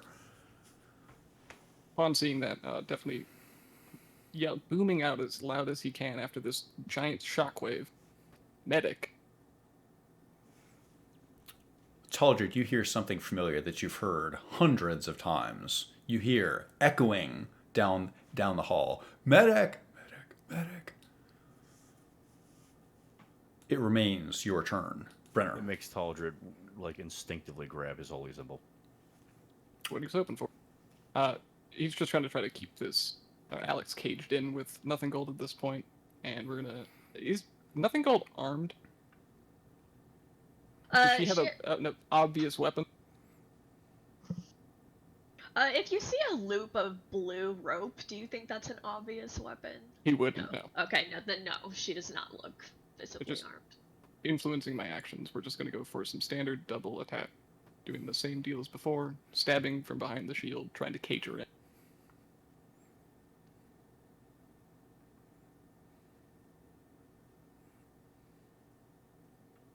We'll make one of them a precision attack. Sorry, I have too many tabs.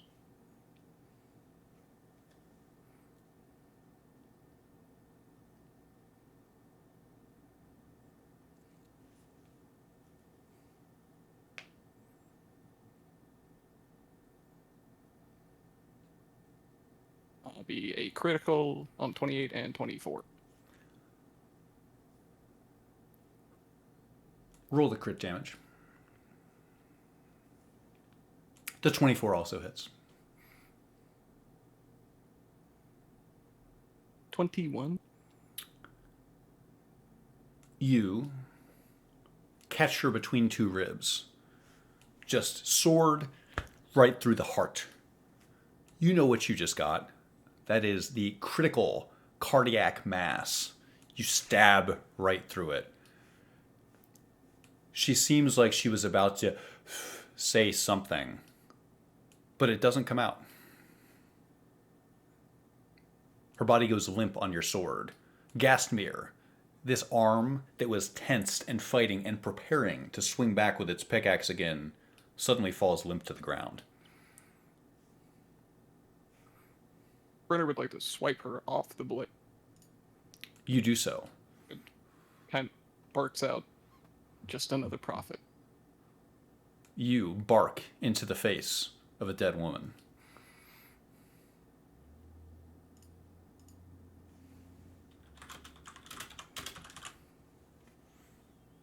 And return. Two things. One, we're going off initiative order. Two, it's 7 o'clock. Why don't we take a fiver? Sounds good? Okay, see you in 5 minutes. Are you doing good, Mike? I know you said you wanted to wrap it at 2 hours. So here's what I'll say. I'm pretty good. I'm pretty tired. I'll let you guys know if I'm like petering out, but I'm feeling pretty good right now. If you're feeling good, I'm feeling good. This is like an intense session, so I'm all with it. I'm good. All right, good. Okay. I just The wanted eyes have it. You're funny, but Joel, thank you for checking in.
Hey.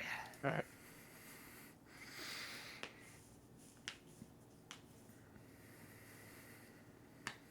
Well, session 2 when I got disfigured. It's true. That did happen. Actually, Walk it off. it's session 3. So that makes it much better, doesn't it? Session 2.5, I got disfigured. That's true. This was supposed to be session 2 content. I know our GM, so I know I'm not going to be able to get my eye back into my face successfully, but I am going to be asking Taldred to do so, and fail, and use spell slots. Okay. I played a campaign with some friends one time where I literally died in the first session. God damn. Yeah.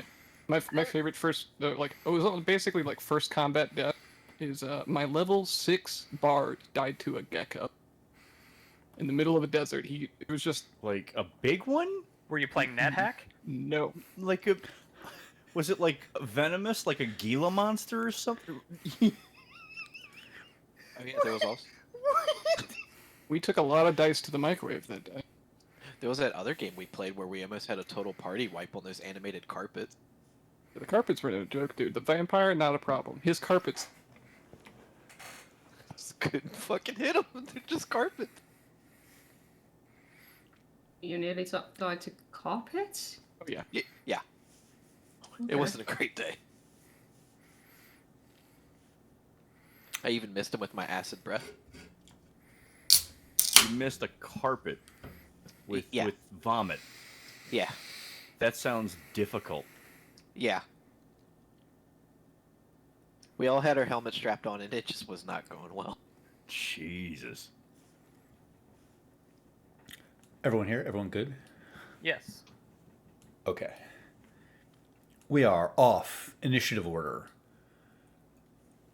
As these things fall to the ground, the astral arm disappears. The dagger that was in that hand falls in the dust. The ring that was on the hand falls into the dust. Gastmir, there is no longer an arm to fight with.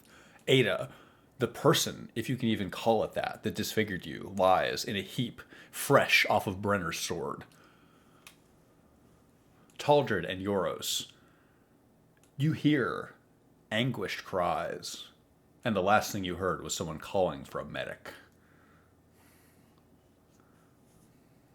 Oh, you know what? Because of that, Taldred will take the lead instead. That's fine. Okay. I will also hear the medic and I will just slow my step one step behind. Fair enough. Smith probably doesn't have line of sight. Well, not a very good line of sight of what happened over the corridor. Yeah. Good question. I would say no. Yes, I would agree with, I think, your inferred point here that you probably can't see, no. Well, the arm is no longer moving, so she jerks her head, hisses, and just dashes into the hallway, nearly running into everyone. You do And so. then she creepily stands there and tilts her head. Does she still have the scales on? Yeah, they're like primarily focused on like her hands are completely like covered in them, and then they kind of peter off as they go up. But there's some flakes on her like shoulders as well, and some on her face. What color are Her the eyes are scales? glowing. They're like a very oil slick color, like a very dark. And then if light hits them, it kind of reflects slightly different colors. Noted. Looks wet, but if you've ever actually touched like a snake or a lizard, they're not actually wet. They're like very smooth and soft.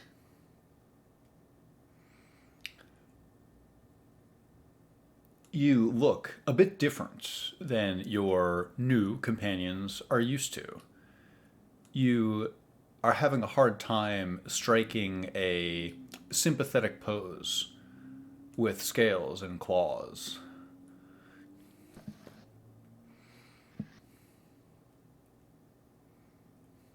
Yeah, I think as Alex slumps forward and Gasmir makes her way into the hallway, Nothing Gold looks over towards her, sort of like, oh, is that the arm? Is this another enemy? And it definitely takes her a couple of seconds to be like, hey, that's Gastmere, hey, you're looking a little different.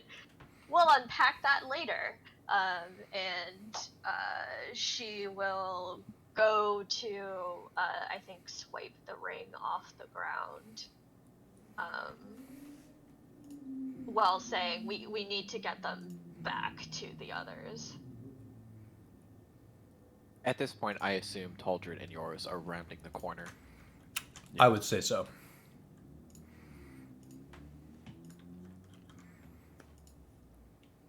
Looks like they're already here. Make room.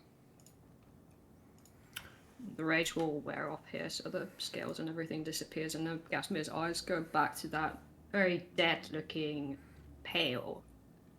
They were like a golden, glowy golden color for a bit, but that's gone now. And she sighs. So Taldred arrives on the scene. Like, he's surveying left to right, let's say. What is he seeing? You arrive. Let me do one quick thing first. Nothing gold. That ring is. You find it. And it is in the manifest on the party page. If you take it, please move it to your sheet. Taldred Talden, what do you see? With Yoros just behind you, you see the battered body of someone you've never met before. You see Gastmere exhaling, seeming to be coming down from something. You see Ada on her knees. That's all you see. Your other party members must be around the corner. You can hear them talking, but you don't see them. So he gets there and he looks at Alex and he's like, oh, jeez. And then he looks at Ada and he goes, oh, fuck!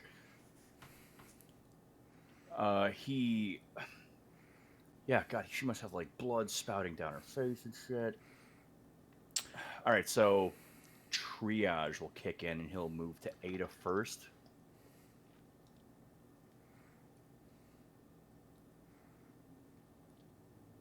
Are you evaluating or just yes, cast? Okay. that is what he's doing. He's evaluating.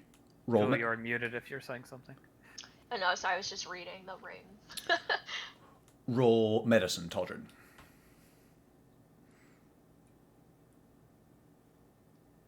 15. How many HP are you at, Ada? I am at currently 8 of 56 with 31 extra health. You see that Ada is being protected by a magical shield. At your feet, for the first time, you notice the outline of a small rabbit composed of elaborately twisted wood. It seems to be monitoring the situation much as you are, even though you cannot seem to relate to such a strange arcane object. You infer that Ada is deeply wounded. How obvious is the eye thing? Extremely. It is impossible to miss. As you aptly described, there is blood cascading from her face. Doesn't clot quickly. She's holding the eye. Yeah, well, to my best.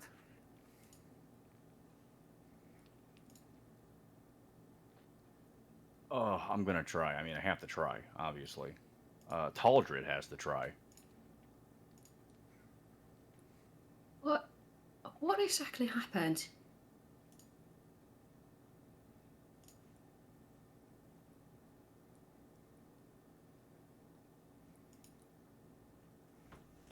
Yeah, I guess nobody really knows what the fuck went down. I think Nothing Gold was the only person even close enough to witness what happened other than Nate. Yeah, and she swept into the other room, so. I am chanting a prayer to Mistra over and over in Ragged Elvish. Okay, here's how I want to try this. Taldred sees the eye. He's going to get out his water skin. He's going to try to wash it off in her hands, right? You do so. It's gruesome work, but you can complete it. He's seen worse. Okay, so Taldred is going to try and heal this eye. It again. What are you gonna do? You have to try. You can't just not try. Oh, it's not worth the spell slots. He's gonna. Let me think how I want to do this. Roll wisdom. Okay.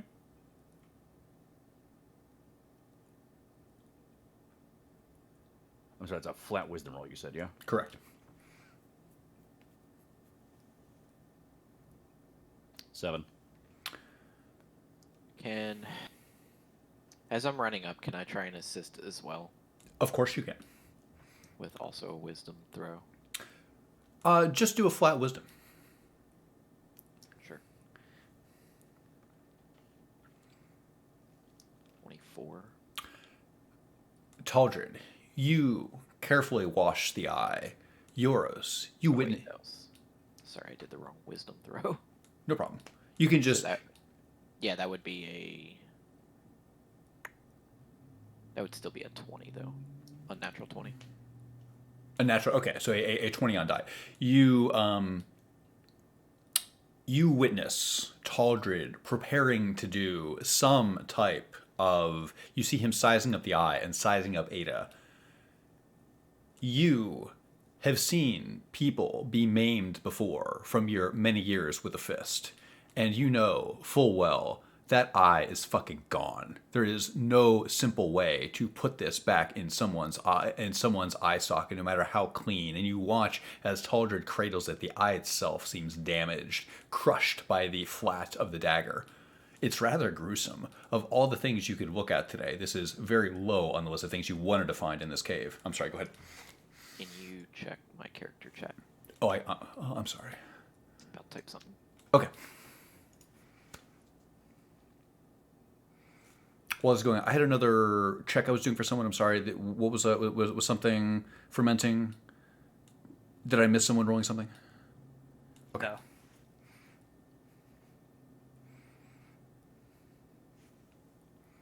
No, nothing gold will be investigating the other room, but we can cut over to that as soon as this medical drama resolves.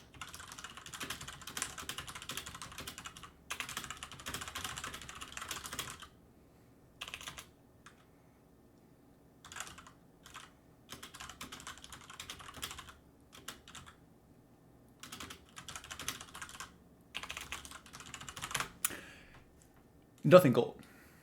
You are waiting for things to resolve, and several things cross your mind, as well as anyone else who takes this time to ruminate over the group's status. You consider, where are the miners? You consider, how long have we been in this cave? You consider, the air seems rather thin down here. You consider, you don't know what time it is.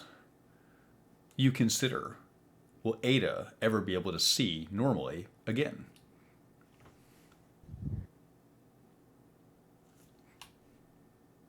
It is all of your turn. All right, so Taldred is going to attempt it all the same, even though I think he would absolutely have tried something like this in the past, and it hasn't worked, but he still has to attempt it. So what I'm going to try. May I interrupt you before you start? Absolutely, yes, you may. You and Euros are sort of working together on this, doing sort of working in parallel here. And I would imagine the two of you came down here together.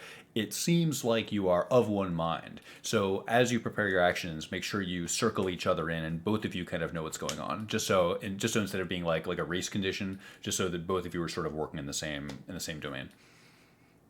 Does that make sense? I'm not quite sure what you're getting at. I didn't explain that very well. Okay, so both of you are studying Ada in the eye. So you're about to do something. Euros is also about to do something. I don't think either of you are going to physically show each other out of the way for this one. So it may be easier if you imagine two. Let us abstract this together, okay? There's a patient on an operating table. This patient will expire soon. Two surgeons are both fighting to try to help that person. That's sort of how I imagine this, where both of you want to help, but there's only one eye. There's only one eye socket. You'll have to find some way to converge your intentions here. So, what is going to happen is you're going to hear Yoros mumble something under his breath that says that what you can basically surmount to as, please assist me. And you will see a dark, shadowy arm come off of his right arm. And from that, you will see the eyeball be grabbed, and it will be put in place in her socket and be held there. Taldred, you watch as this spectral hand, and this all seems very familiar. Didn't you just get in a fight with a spectral hand? How strange. You watch as this spectral hand takes Ada's eye. Ada, do you allow this? Do I see it? Yes, you sense that something is about to happen. You are a patient. You are being medicined, but you are aware that something is converging on your eye socket. Someone's putting something somewhere. Do I feel the Shadowfell in this cast? In this cast, what does that mean? I assumed that Yoros is channeling the Shadow Weave. I just talked to Cyric. If I sense that Yoros is casting anything from the Shadow Weave, I'm gonna knock that shit away. Euros, are you casting from the Shadow Weave? Not necessarily, no. Why? I think. How do you cast spells? You don't have to reveal it to me. It is... He casts spells through somebody else. Yoris himself isn't casting. Understood. Ada, you sense dark magic, but it's hard to put your finger on it. Okay. I will let it happen. You let it happen. A non-functional eye is placed into your eye socket. It's uncomfortable and horrible. The water did not get everything off of this eye. This is an intrusion into your skull. I'll grunt and whine as it happens. You grunt and whine. Taldred, you've seen this before. Someone who is in exquisite pain. Leviatar would be so happy to see this.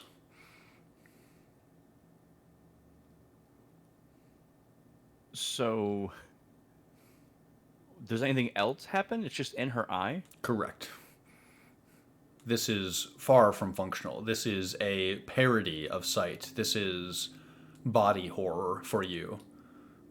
Body horror doesn't affect Taldred too much. Taldred is going to cast Greater Restoration. You do so. And the reason I'm trying to cast this is because, let's see, you imbue a creature you touch with positive energy to undo a debilitating effect. You can reduce the target's exhaustion level by 1 and end one of the following effects on the target. And specifically the one we're looking at here, any reduction to one of the target's ability scores. You summon something deep within yourself in an attempt to heal this woman. You are able to recover the appearance of an eye. The eye settles into Ada's skull. It's now a milky gray color. Ada, you sense flesh converging. Something's happening. You have something resembling an eye, but you can see nothing through the left hemisphere of your face. Nothing is visible, but you can see something. Your charisma penalty from this is halved.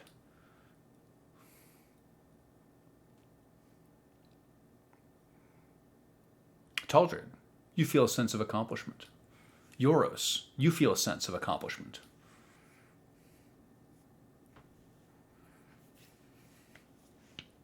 And yet, have you accomplished what you set out to do? So while they're doing their impromptu surgery, Nothing Gold is gonna swipe the severed arm. And then go look at where it was digging into the walls of the cave. You see some. Oh, go ahead. I'm sorry. Please. Well, I was gonna say she's gonna make a wisdom saving roll, but if she sees something, she'll take that into account in her decision making. Well, let's talk about that. Let us examine your decision-making apparatus first. So you are looking to see.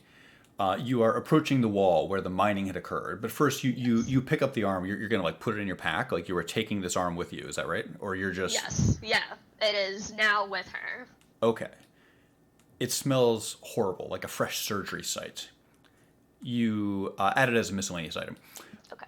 You examine the cave wall here. You see that there is an immense deposit here of a silvery ore. Something shiny. This is what was being mined out. There is a small pile at the base of where it was working.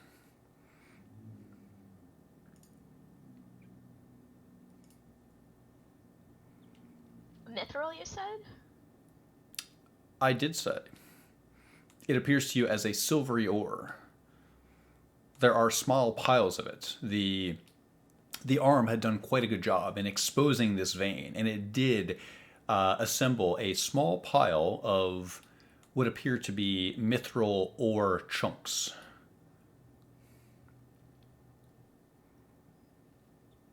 I think Gasmir turned away from that surgery going on because it smells like blood, so she's going to wander towards Nothing Gold and what she's doing here.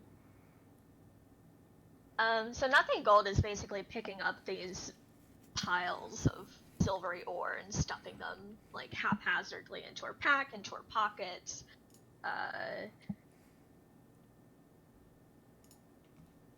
And she has that look like she's gonna do something very dumb. There is a... should you choose to take it, there is ore inside the manifest on the party page. Also, let me know if you search any of these other things. No, I'm sorry. Go ahead. You were just about to do something inadvisable. I'm sorry, Gasmir. Were you stopping this inadvisable thing, or? Well, potentially, if she looks like she might be doing something inadvisable. Yeah, the last time she did something inadvisable. Right? She kind of has that face where her teeth are bared, and it's not really pretty. She's got like this row of very sharp, like almost piranha teeth, and they're kind of mossy, so it's not a very pretty smile. And she says, I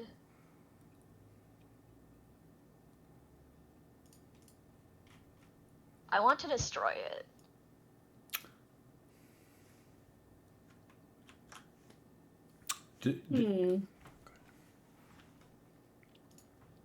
You often get into that mood, do you not? I want to leave nothing here but a smoking crater. Gasmir lifts a hand and places it on Nothing Gold's shoulder. If we do not take all of this, somebody else is going to be sent by some prophet to gain it. Do you realize that we're showing up in other people's dreams? Are we? We asked her to do this.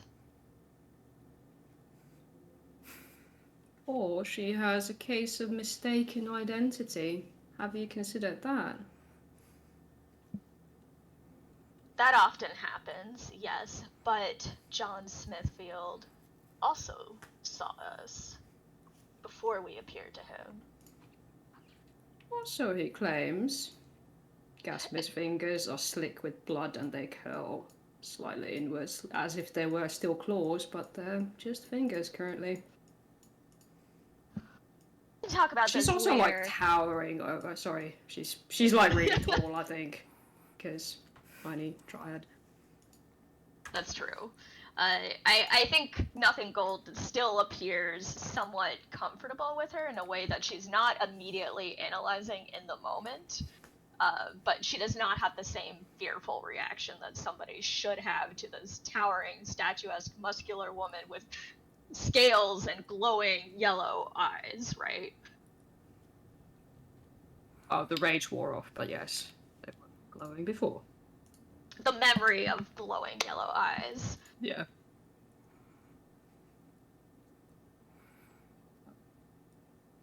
Well, I would rather you do not bury us with your whims We're of destruction. so deep underground. And is this where you'd like to make your grave?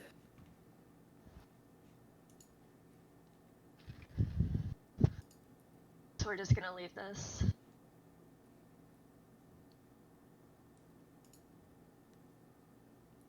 Perhaps we can think of a way to extract some of it without bringing this entire thing down on our heads. But this won't be my grave. She curls like her other hand around nothing gold shoulders well and just pulls her away from the wall. So I guess they walk off back towards the surgery site. Brenner's just been monitoring the situation, waiting to see if anybody needed additional hand. Now that the eye is placed back inside, yeah, more hand. He'd ask, "Can we move her? We have to go. Agreed. This isn't an exit." Listen, let's go back to the miners. Make sure they're okay. All right. I can. Once we're in a better space, I can administer all kinds of healing. All right. I'll have everybody fully operational.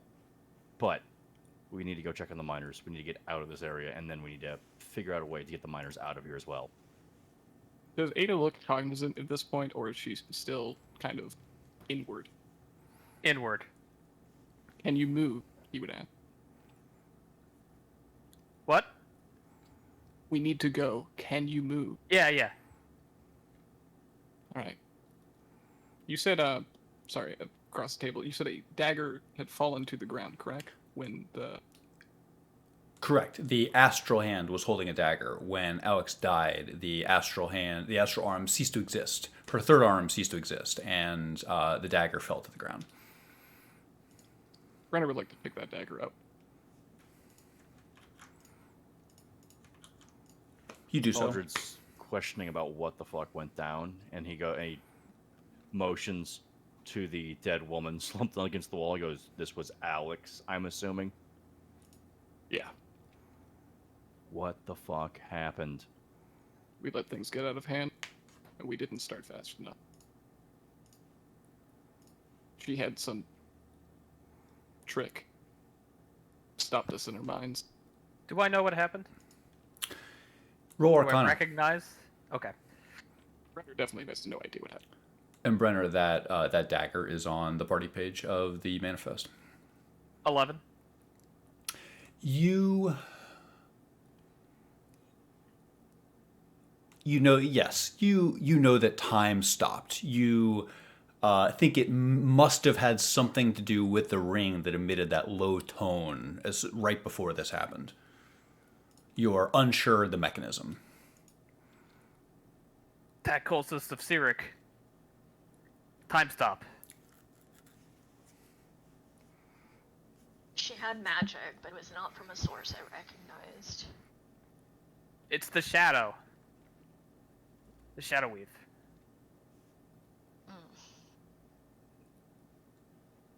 She made me talk to him. Who? You hear Brenner let out a really disgusted sigh at that. As soon as you say you talk to him. To Cyric.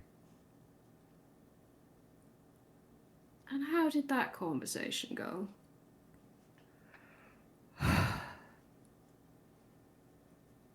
I don't want to talk about it. Fair enough, sport. Let's get going. Yaris will just simply lament and just apologize to Ada for not being fast enough and help you get up and offer you a shoulder. We're taking the body as well, yes? It's important information at this point. You raise a good point. I could see that. Who wants to carry it? Brenner will. Offhandedly, did the dagger have a sheath of any sort on her body? If so, he would take it. No, it is simply the dagger. He'll fasten it to the backpack, though. And pick up the body. Talder reconsiders for a moment. He goes, make sure there's nothing dangerous on her, right? As he's lifting her, he'll set her back down, nodding, pat her down. Actually, I have a question across the table. As soon as we pick up these items, are our characters actually cognizant of their effects? Yes, this campaign does not have attunement or identification. You are able to discern the magical effects of an item simply by holding it and examining it. That ring that she was wearing had that spell attached to it. It was meant to be triggered when a certain condition was met. You mean the effect that froze us all? Well, it was shrieking before we froze, so I assume yes. Yes, I'd assume the trigger was her impending doom. Brenner, you find on Alex's body this ruby circlet. It's small, subtle.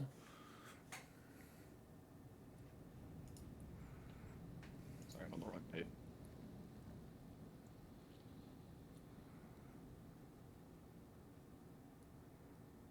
He'll hold it out.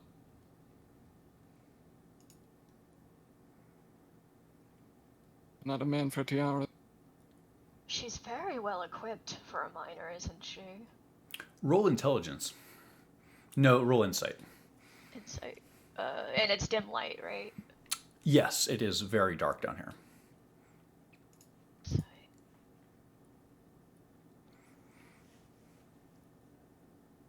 Hang on. So plus 3, 9, I'll add 4, 13? Even a minor can ascend into something more.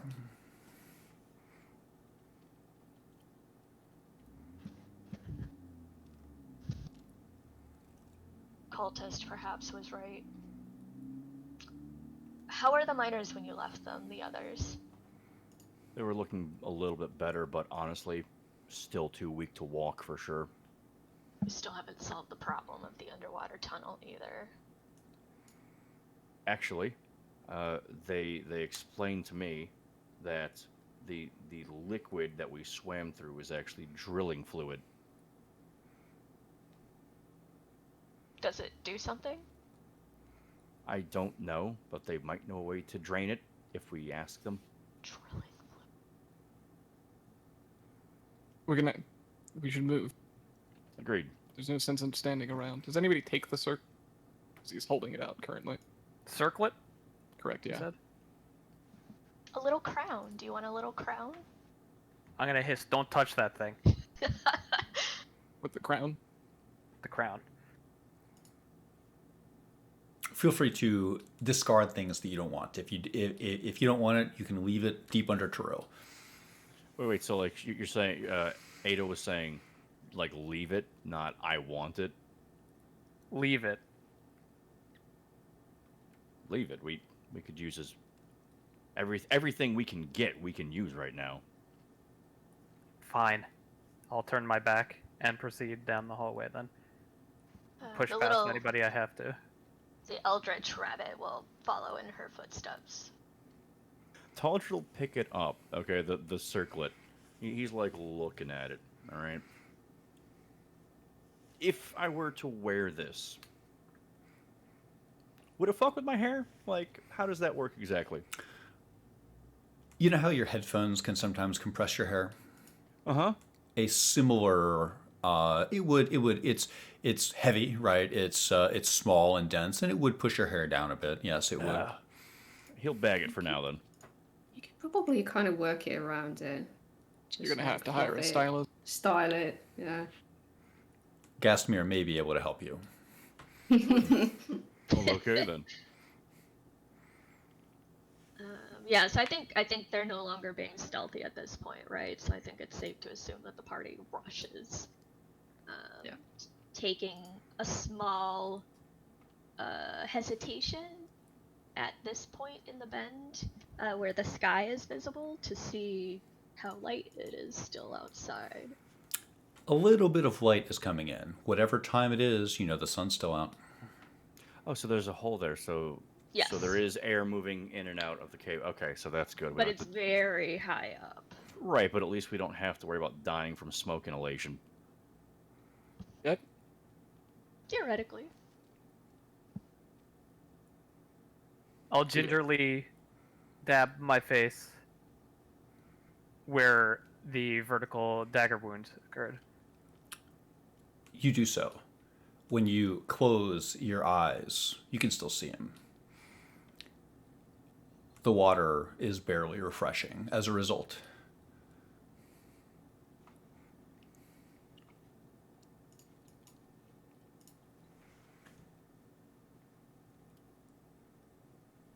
Does the party move on? Should we keep going? Yeah, should we just leave this area? Is everyone ready to push the button? Yeah. I am. Agreed. And Brenner is carrying the body out. Thank you, lad. That was great. You did my job for me. The party is absconding to the first level as a group. Is that correct? I sent you a message real quick. My mistake. I'm sorry. It's okay.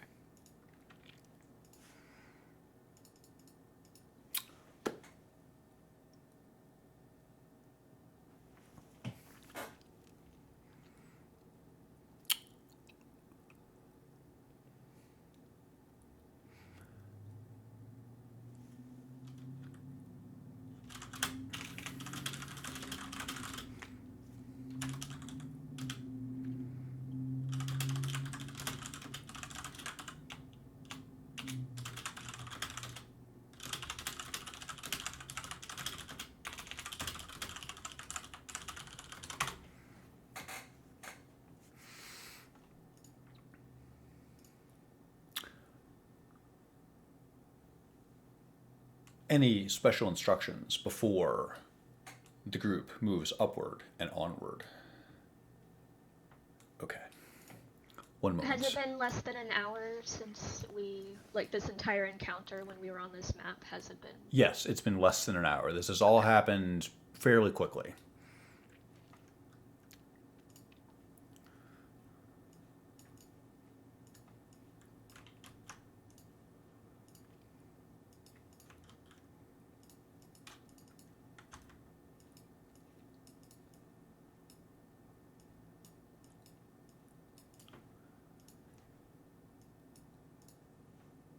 You find yourselves somewhere familiar.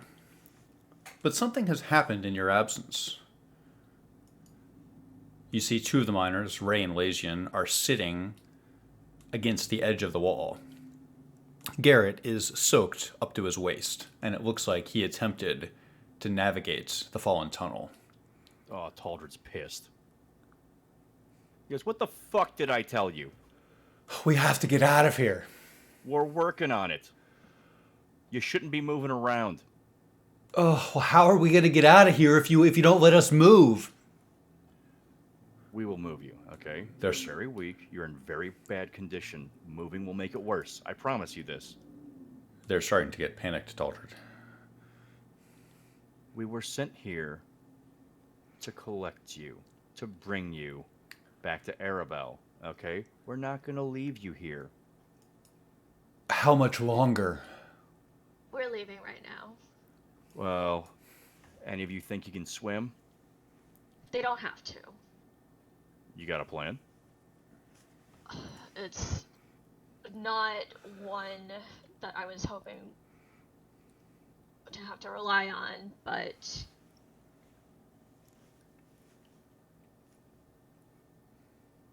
I do have methods of transportation. You enlighten us. Sounds useful? Taldred, Before says we get out of curiously. here, are there any other Cyric cultists we should know about? Now's not the time, Ada. I just want to know if we're going to stumble upon another hostile environment that we could have easily been warned about. The miners recoil a bit Lasian says, "What are you talking about?" Renner openly holds the body up. This one. All three of them recoil. The body seems almost unrecognizable at this point. What you're holding is a one-armed corpse that has been stabbed and brutalized and burned. So Taldred like steps forward and he's like, she attacked us first, and then he realizes like that might be true, and he looks back. He's like, yeah, like fucking yeah, that's true, right? Sounds like you're bluffing a bit. Roll deception. Okay, sure. Yeah, how much does he actually trust this party? 17. You make this case. Lasian recoils a bit at the sight of this body that you're cradling. Garrett dry heaves. All three of them look even more anxious now. Lasian dares to ask the question, "Is that her?" What's left of her? Why? What? I would have stabbed her through the heart myself, but why did you bring her up here? We were tasked with bringing back 4 minors. I don't think they want her body. You'd be surprised. Information is very important for us. She covers her nose. Don't So do worry tell about the them, I think body. How are we Just getting worry out here about again? getting out. Sorry, go on. I didn't hear either one of you. Both. Go for it. Okay. Who's going first? Alright, so there's 2 separate problems, and I can solve one of them. One of them, she immediately just bursts in, like, interrupting everybody. Like, she's done with this conversation. One of them is getting the miners through the tunnel. There is a way that I can essentially have them stitch through that space, not experience the wetness themselves. However, it is, shall we say, an explosive transmutation. It will not impact them directly, but we should not be in the general area when this exchange happens. The other problem is that the lift is currently underwater, and that does impact its mechanism. So either way, I think that we will have to find a way to deal with the water.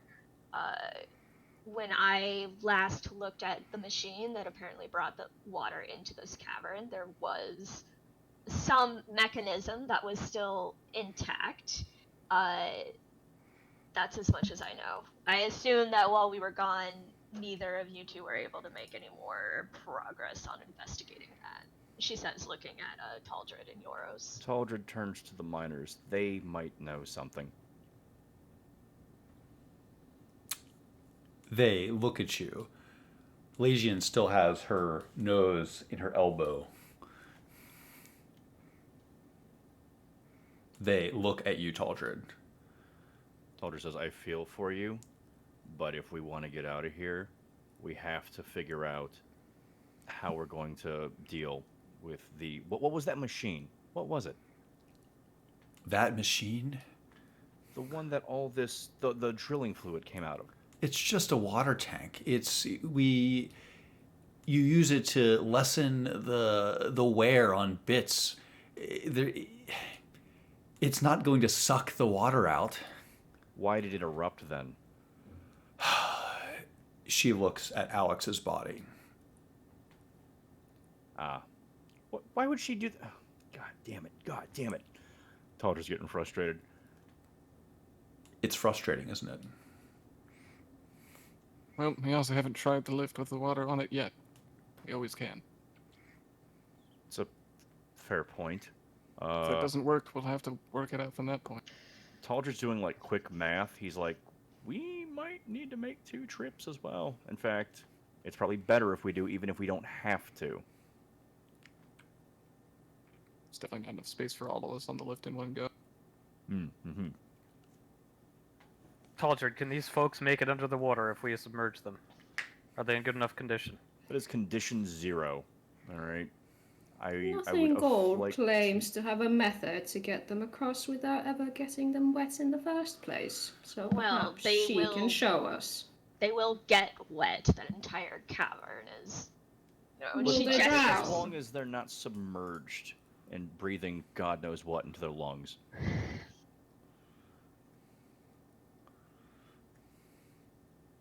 Oh. Let's see what you will do. With that, she sort of will slink off. The Eldritch Cannon. Oh, I have too many tokens on the. I can't select them anymore. That's fine. We just live like this now. The Eldritch Cannon, the rabbit, will still stay within Ada's range. It's not quite touching her, but it does make little circles from time to time and sort of looks out better.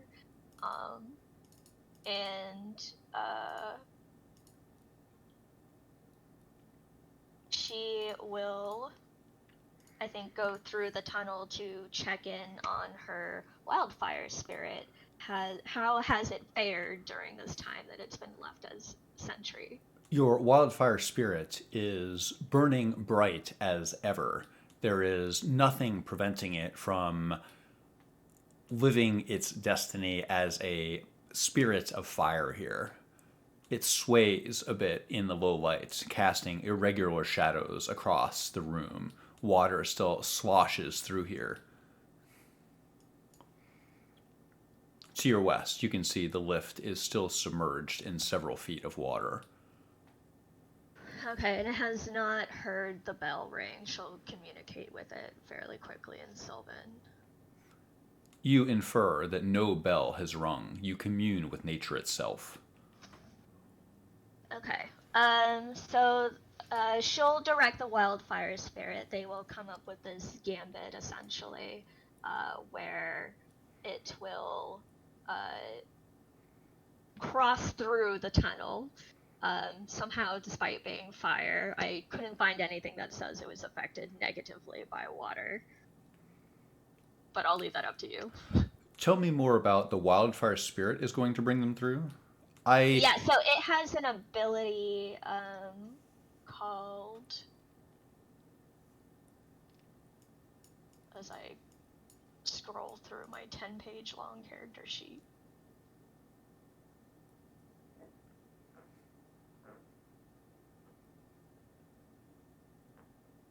Fiery teleportation. So the spirit and each willing creature of its choice within 5 feet of it can teleport up to 15 feet to unoccupied spaces that it can see. I think it's that you can see. Yeah, so if I'm on one side of the tunnel and the spirit is on the other side, because I can see where it's teleporting to. I suppose. Okay, so I'm thinking this through. So, actually, let me read the spell text. Yes, please do. What was the distance again? 15 feet. So I measured this in the last session. It'll take them just barely. I think it's definitely doable. Like they could be like up to their waists, and we could shoot them to the other side. I think it's doable.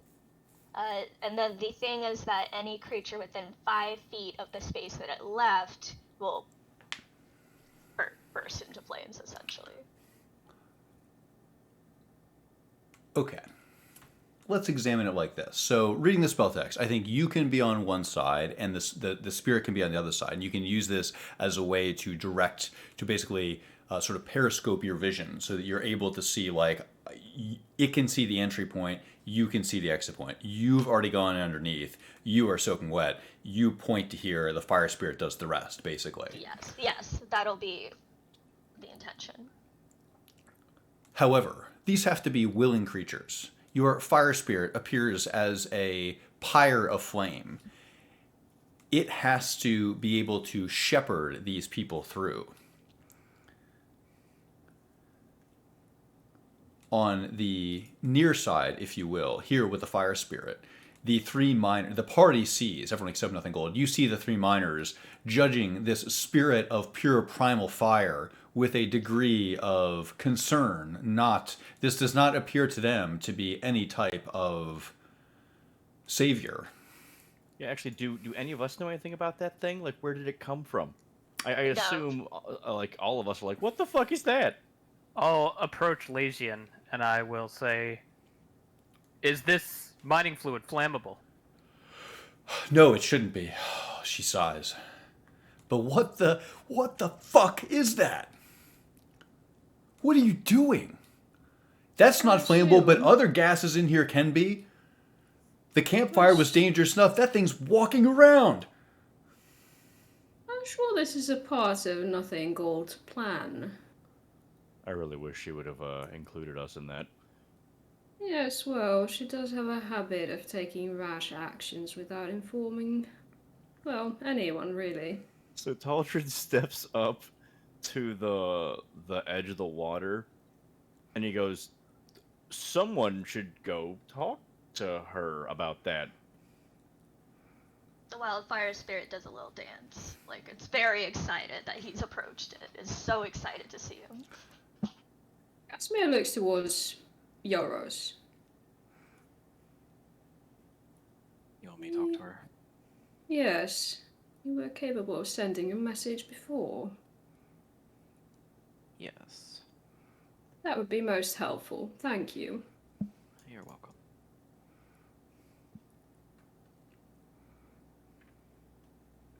Step forward towards the water, and I will point at Nothing Gold's direction. And similar to last time, I will raise my hand. The finger will point out, and you'll see the little shadowy flick come off of it. Nothing Gold will get a message. What was it? Sorry, across the table. We don't want the fire spirit because it'll make gas explode.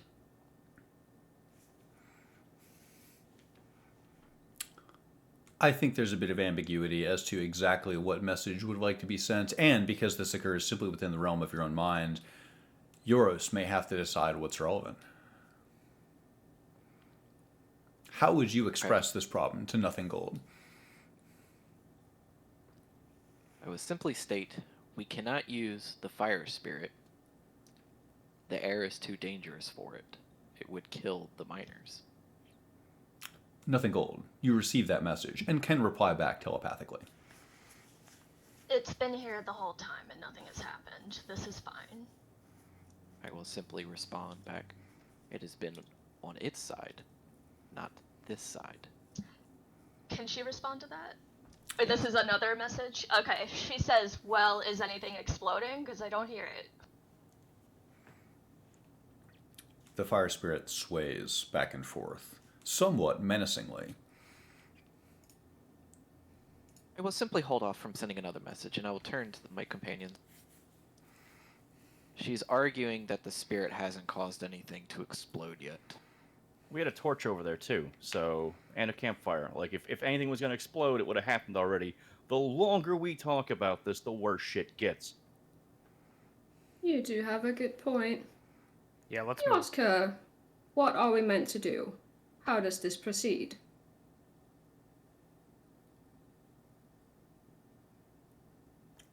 So who is the target of that? Euros. Euros. So am I sending a message to ask her how to proceed? Yes. Yoris will sigh, and will once again send another message. Okay, they're in agreement. You're right. It hasn't exploded. What are the steps? So, they need to take Pharos' hand, and Pharos will ferry them through the tunnel. It can appear in any space that I can see.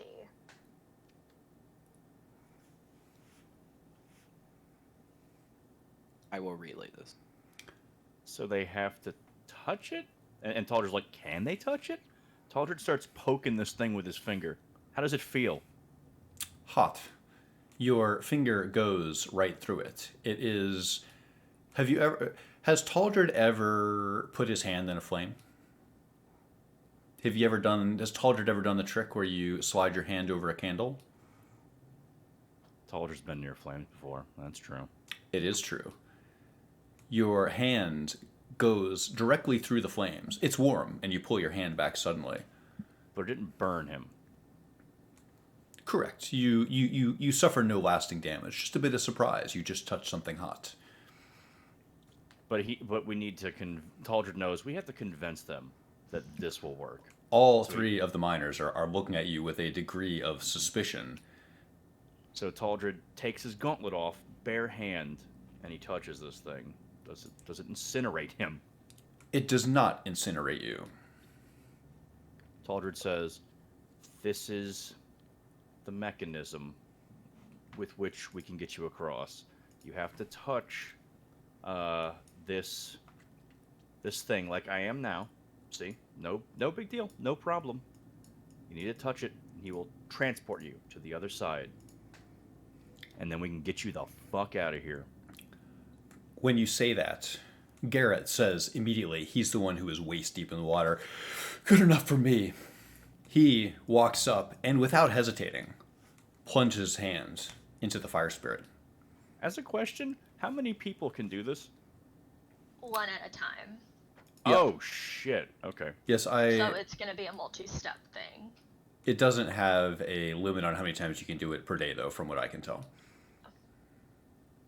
As long as so you have 1 hour to work with the wildfire spirit here. Okay, then. Nothing gold. Designate a spot for Garrett McDale. He will...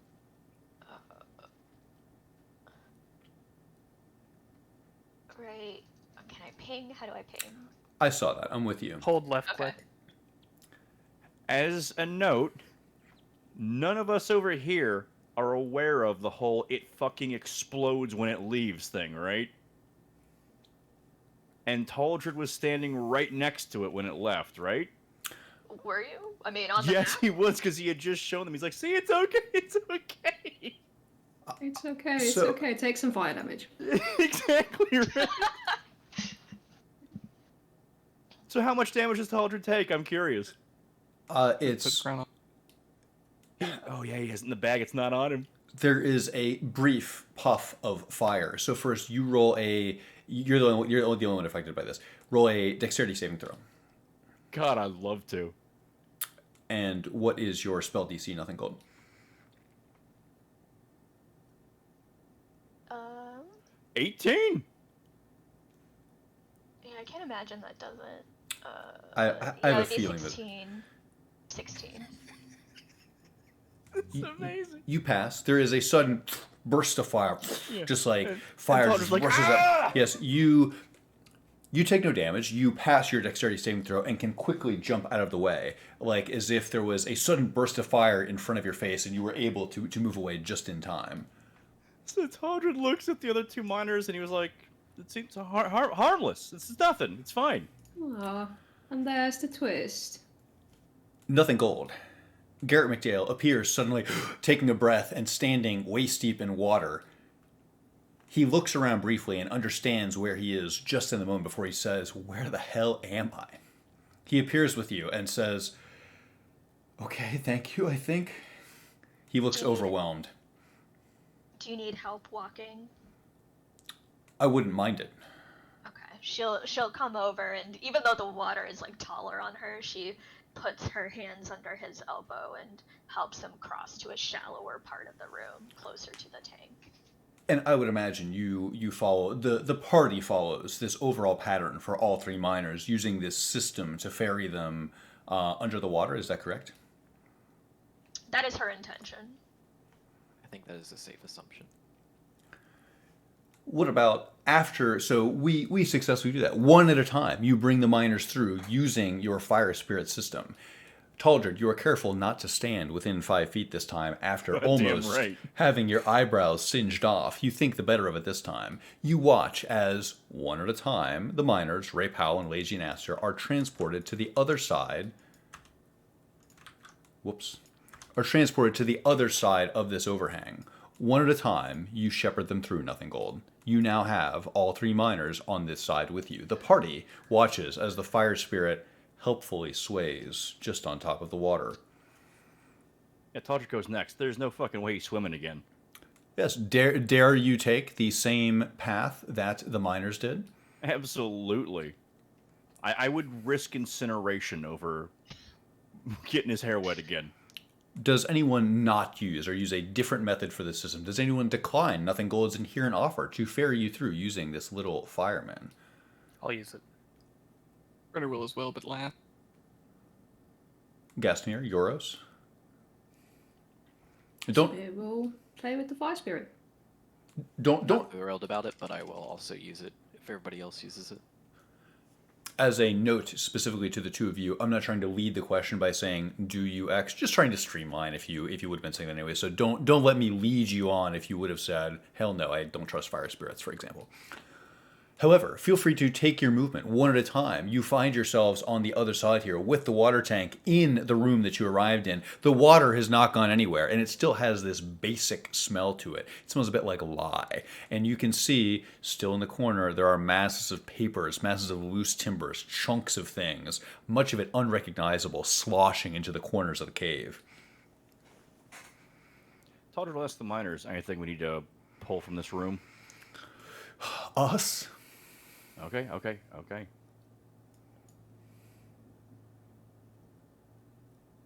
We need to see if the lift works. How do we want to do this? I think we should send... Brenner, you want to go up with the first batch? Sure. How fast was the lift? Like, any idea? Roll intelligence.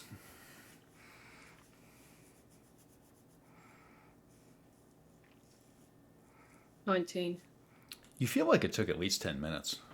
Oh, jeez. It's a long So lift. You're deep in the ground here. I'm sorry, go ahead. No, I was just thinking its movement speed is less than mine, probably. So here's Yes.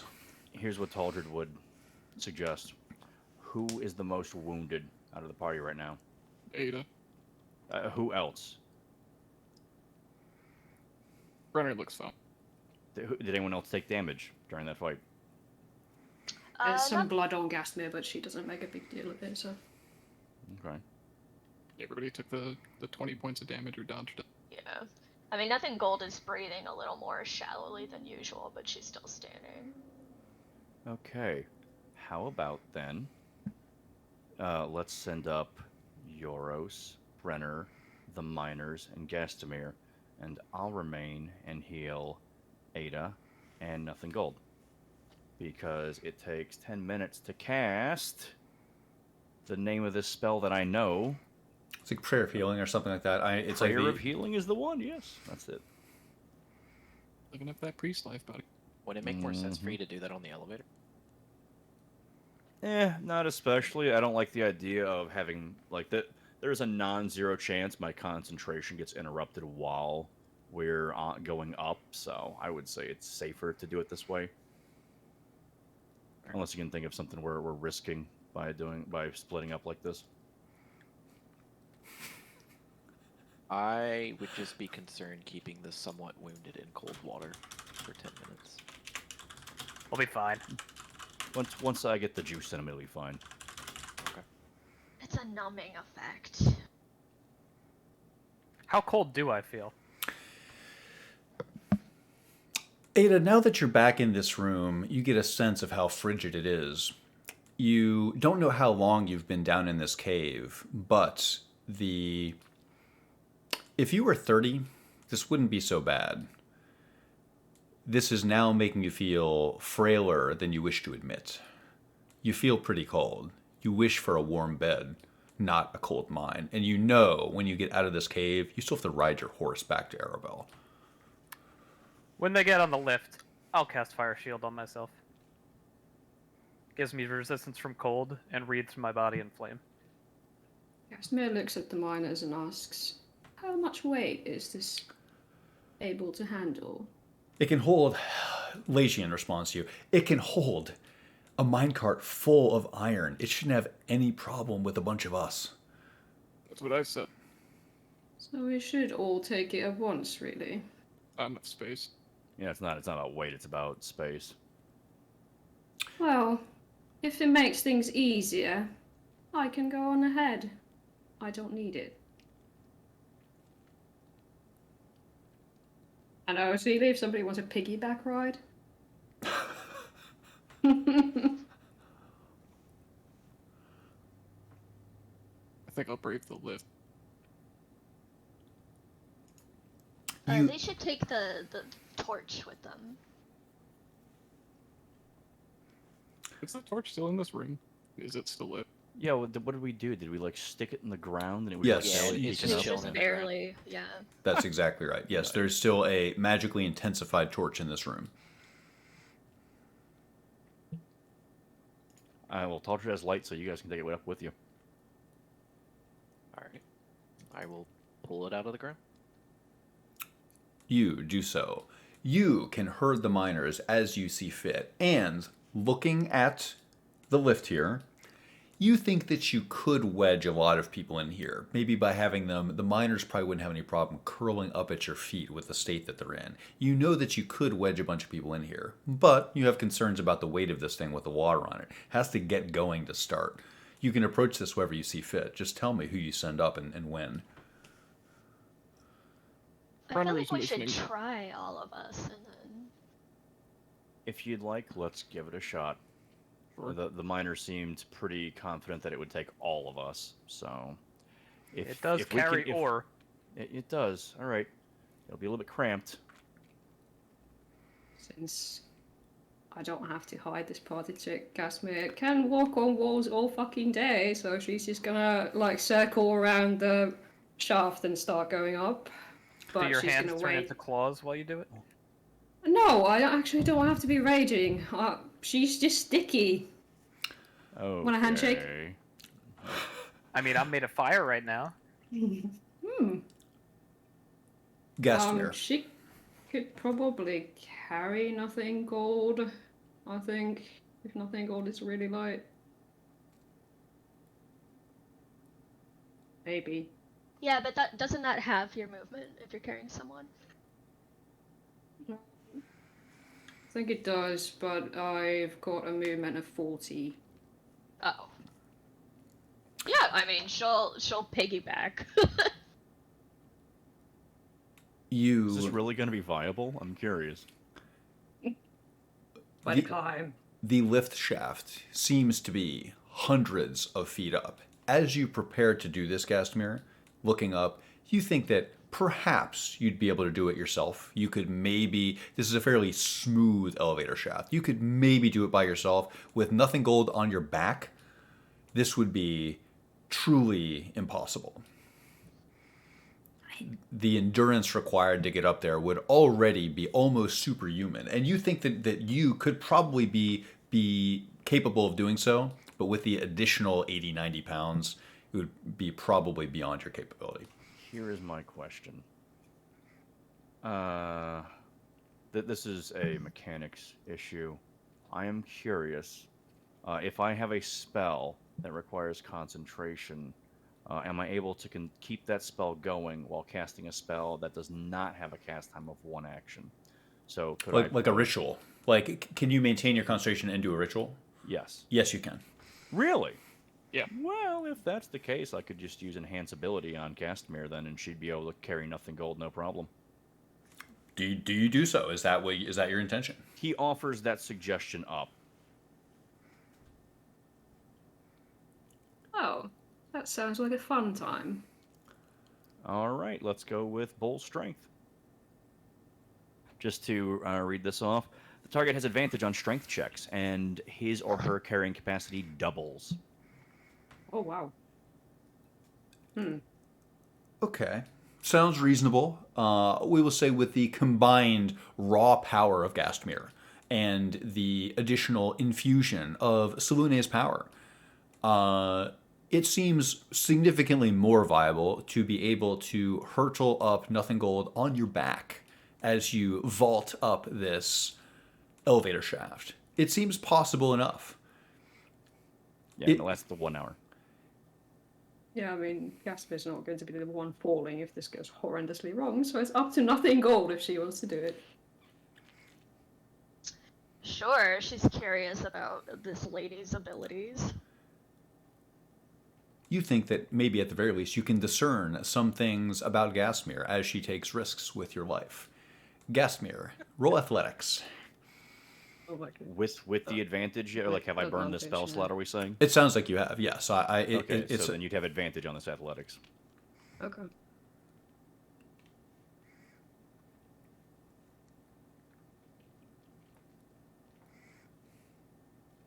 Is it 18? 21. 21. You, allow me to make sure I understand your intentions here, Gastmir. You are hurtling up this elevator shaft with nothing gold on your back, with the additional divine strength provided by Taldred, and you are going to go all the way up here and arrive at the top is your goal. Is that correct? I think so. I think we were kind of probably meaning to try and leave at the same time as the elevator starts going up, but I imagine that we're potentially a bit faster still, although with the movement halved. I don't know. You could just try to slightly outpace the elevator just in case something does happen and you do fall, and Yeah. it's not such a big deal. Yeah, but just not be up there too, like not go too high up without anything underneath, just in case she does fall off. Bit of fear of heights setting in there. Why don't No, it'd be a shame if the dryad got squishied. you would feel bad if you dropped poor nothing gold? Why doesn't everyone arrange themselves on the lift as you, assuming you are getting on the lift, arrange yourself on the lift as you see fit? If you are going to be, Grab the miners. yes, you're going to. I assume it sounded like you were going to grab them and sort of mash them in here with you, Yeah. which will be much easier Yeah, with. there you go. Yeah, that works perfectly. Perfect. Sounds good. You now stand knee deep in water. The lift's bronze controls beckon to you. Let me know if you'd like to re-examine them or if you have questions about the controls. Brenner, I suggest you move over. Not next to me. I think the little rabbit is there. Yeah, Can do you want we- to switch places? Can we co-locate them? I'm on fire. Eh, Oh yeah, it's Uh, also on fire. It can hang out with Ada. Yeah. Ada, you find unique companionship with a sylvan creature not of your own design. I'd like to distract myself by examining this arcane oddity while we lift up with my one working eye. You wait for the lift to start so that you'll have an opportunity to study Nothing Gold's arcane creature. Brenner will pull the lever. He saw what Nothing Gold did as we went down. Yeah, there's 3 buttons. One should say Ascend, descend, and emergency stop. emergency stop. Exactly. That's He'll correct. He'll pull the ascend lever. You Button. You hit ascend. From far up above, echoing distantly, you hear a little bell somewhere.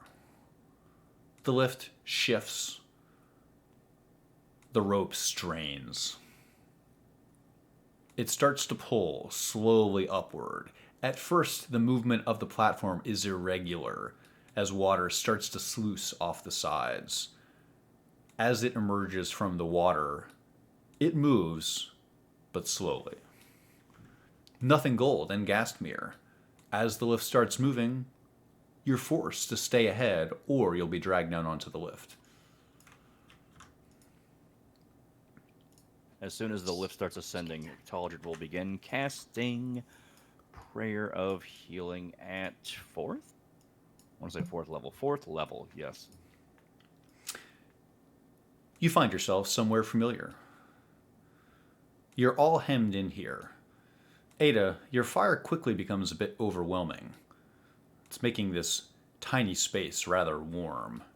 Gasmir and Nothing Gold, you're forced to navigate the rough stone of the outsides of the elevator shaft. The elevator is going upward, and the miners find something familiar. They've probably ridden this lift quite a few times, and it's comforting to be lifted out of the earth when you've been stuck in it for so long. The lift slowly goes upward. Do you want us to go ahead and get the hit points settled ahead of time, or do you want to wait until we're up at the top? Why don't you settle them now? I will do so. Let me double check this.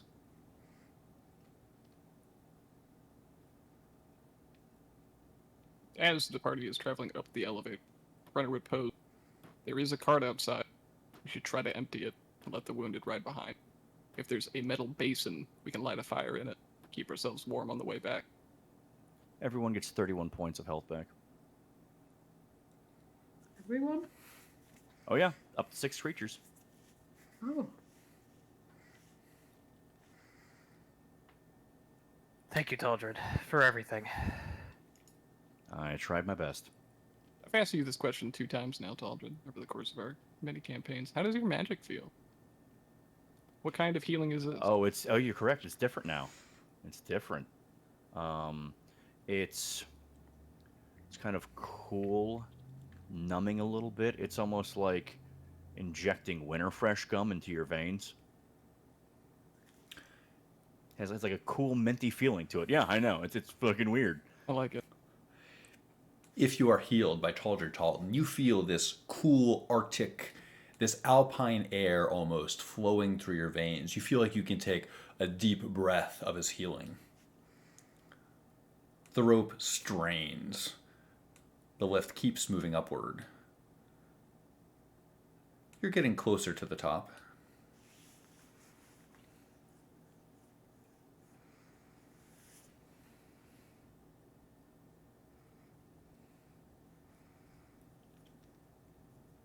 The lift chugs along. You're getting closer to the top. You can hear something. Sounds like a sail catching the wind.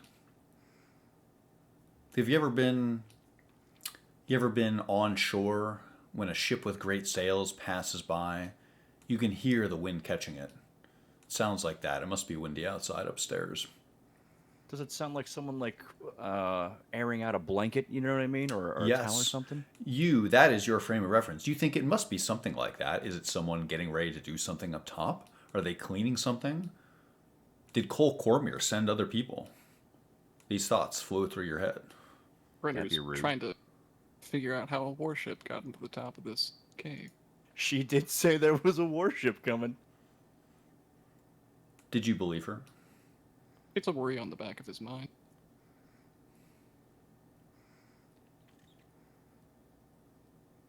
The lift continues ascending. Ada, you were going to study. Nothing golds. Summoned. Rabbit. Nothing gold. What would you like Ada to be able to infer about your creature? So it seems to be made from natural materials. And the fire that it's illuminated with is very similar to the wildfire spirit, which sort of infuses it with this animus, you might say. Ada, you detect that a bit of this spirit is infused by Nothing Gold herself. Lissa Gastmere, you are an impressive specimen, using the power of your hamstrings to vault from one side to the other, going up again and again, clockwise ascending to the top of this elevator shaft. As the party gets closer, you'll be the one to get a first look over the edge. Why don't you roll perception?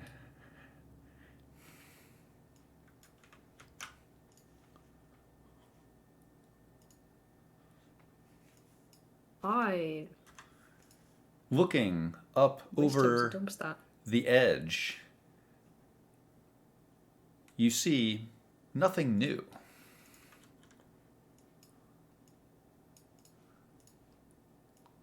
Looks normal. Everything seems fairly normal here. The party arrives somewhere new.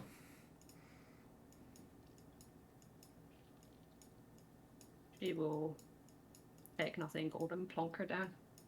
There you go. How is that? You've learned some interesting things at that nerd school of yours. Nerd school. Yes, well, adapt, survive, all that. Adapt, is that what you did? Yes. Got it for the road. We have to go. I'm Ray. gonna can- Go ahead, you first. I'm gonna catch Yoros' arm as both of us are lingering to get off the lift. I will assist you on getting off the lift. That's not what I'm catching it for. I'm trying to get your attention away from everybody. Oh, I will think Taldra would pause. notice this.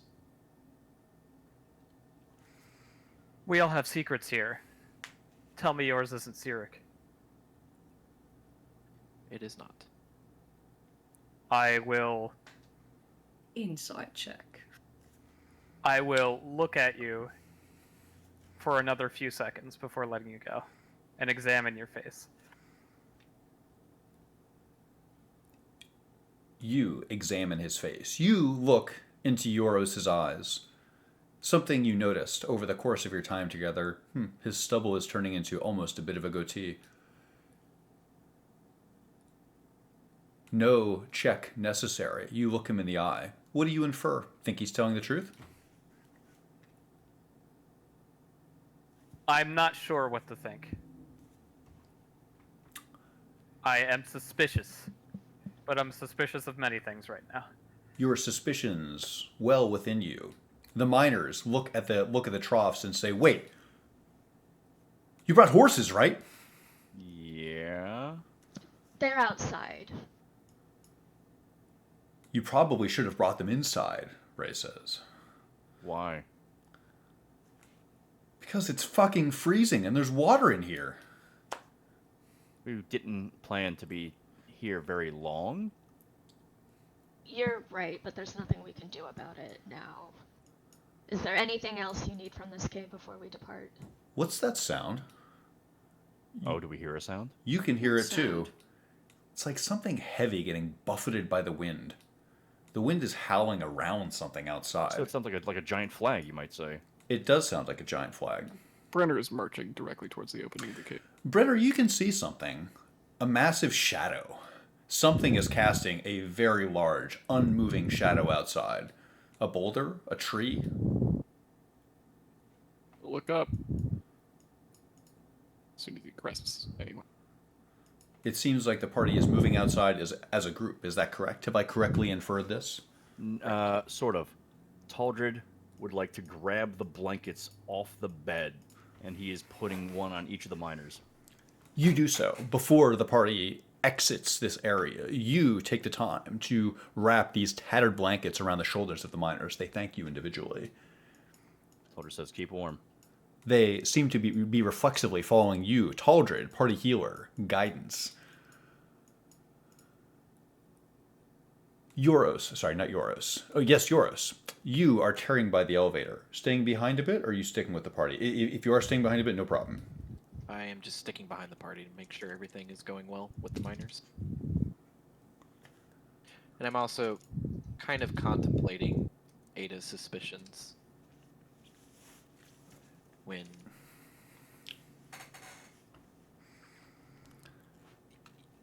yours isn't intending deception at all, so he'll need to ponder on how to convince her. He helped put her eye back, for Christ's sake. That eye saw Cyric. I don't know if I want it back. Brenner Oswick. You ever seen The Impossible before? Oh, a number of times. Probably not this impossible. Floating here, 50 feet off of the ground, you can see the bottom of the hull of a ship. What? Flying in circles around this ship are two red dragons. They have riders.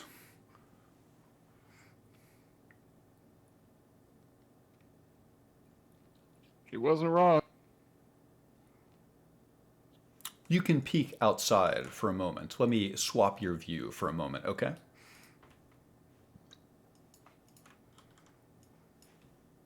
Brenner, you can see something.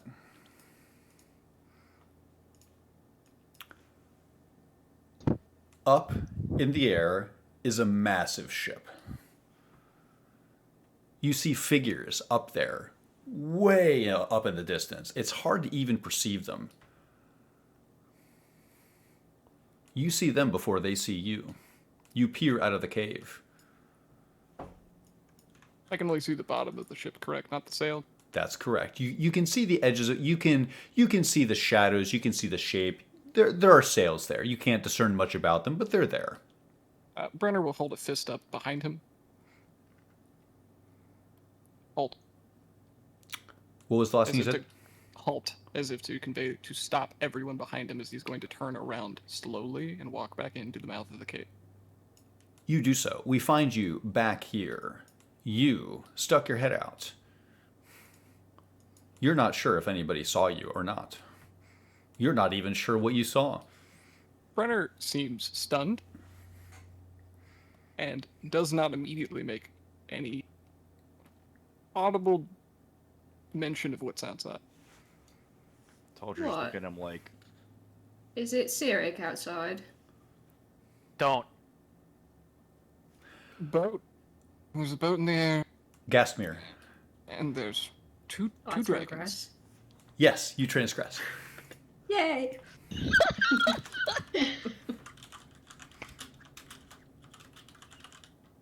A boat? Is it the Black Dawn? I have no idea, but they have two red dragons. Red. I've never fought a dragon in my life. I don't intend to. Red ones aren't nice. What flag was it flying? Couldn't see. Too big of a boat. 2 dragons? Two of them. Yep, people on them. How big? People Red on dragons. them. People on them? They have riders. How big were the dragons? Small for a dragon, big for you. He would say exactly that. Oh. I will look at the miners. They look terrified. They're all peeking outside as if they want to get nowhere else but outside, but they're worried about whatever's casting that shadow. If you crouch low, you can see it too. I'm sorry, yours. Go ahead. If you know anything, now's the fucking time. Like another way out of the cave. They look bewildered. Sorry, go ahead, Euros.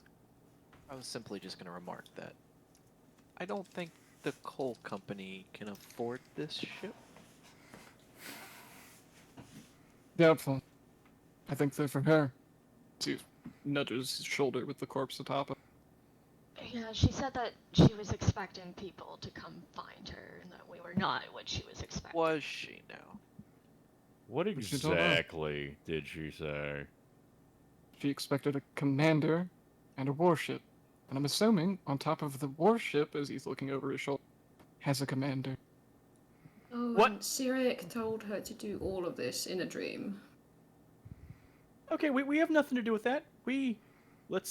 Okay. What let's did leave we let's take leave off the her body? Let's leave the body. Let's leave the body. What did we Leave the take body. off of her body? A dagger, this circlet, A ring. A mithril. It's a mine. Was there any valuable mining things? Did someone take that mithril ore? I forgot to ask. Yeah, Nothing Gold stuffed it into her pockets. Oh, look at this dagger. Yoros, did you watch me... Sorry, Yoros. Brenner, did you watch me cast Flame Shield before? Good point. Ow. Do I have to be holding the dagger, or does it just have to be on my person to inflict that damage? Just across the table. You have to typically. You're talking about Obsessor, the dagger that you just got. You have to wield it. You must strike with that weapon in order to get the bonus. It says, whenever you witness a spell being cast from the Demon Weave, you take 3 damage. That's what Yeah. we're referring to. I understand. Okay, I thought you were referring to the other effect. You're not wielding this dagger. It is just on your person. So no, It's strapped in his backpack. you do not take that damage. Thank you for asking to clarify. I apologize. So we have a ring, a dagger, a circlet. Are any of these something you would fly red dragons to retrieve? Doubtful. No, she was mining the mithril vein. Oh, are they here for the ore?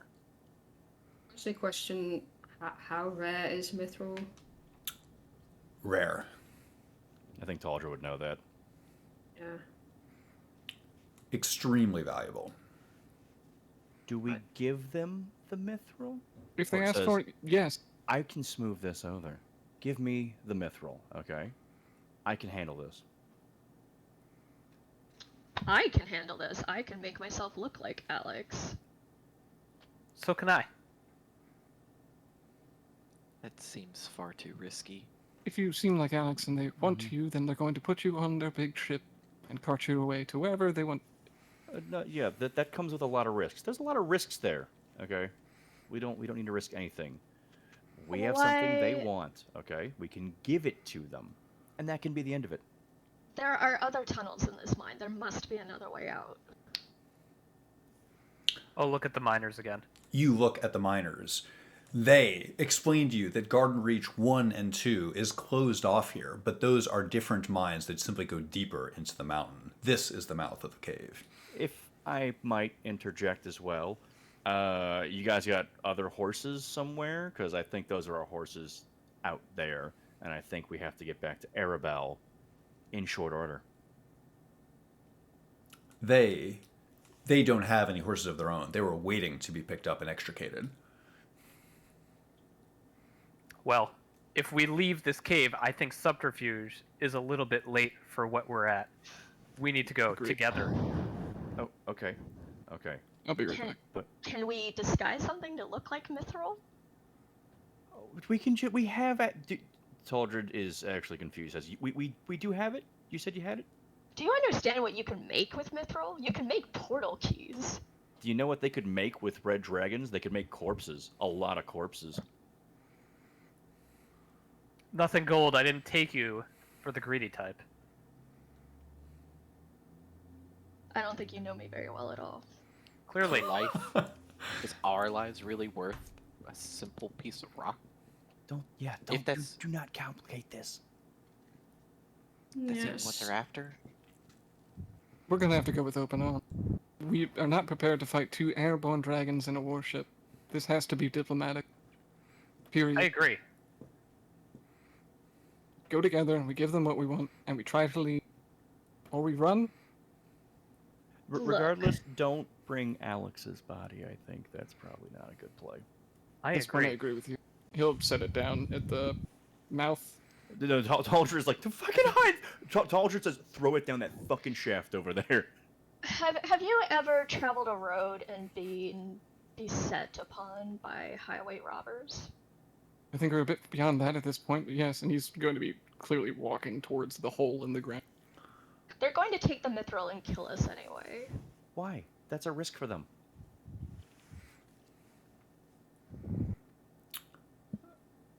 And Brenner, explain to me what you're doing. He's going to set the body on the top of the lift, and I assume that you can just tell the lift to go down, right?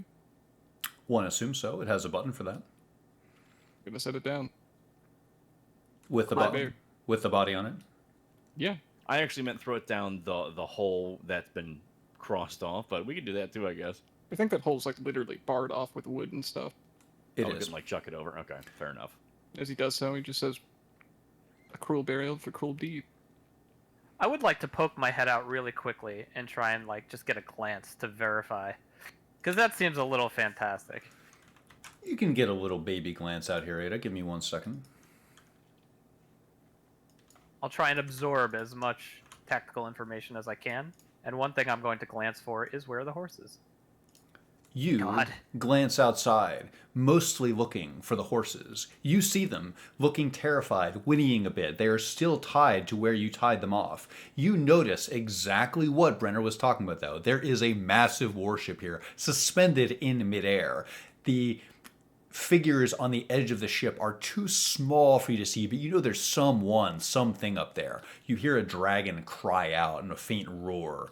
It sounds impatient, whatever it's doing. They look like they're flying in circles around the ship itself. You duck back inside, Ada. They have a spelljammer. A what? A what? A magical flying ship. I'm not a liar. He's returning from the cruel burial.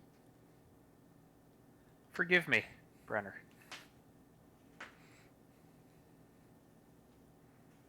I would like to roll Arcana to try and figure out anything about a group of folks who would ride a magical boat bearing red dragons with a prow the skull of a red dragon? Roll history and arcana. Roll both. Separately. Separately, yes.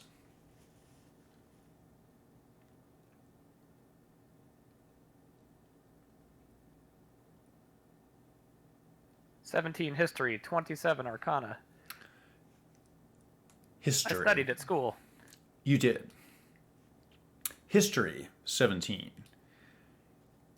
You are relatively confident that whatever is up there is not from the prime material plane. With a 27 arcana, you know that you're correct. That's a spelljammer. And there's no way it's crewed by humans.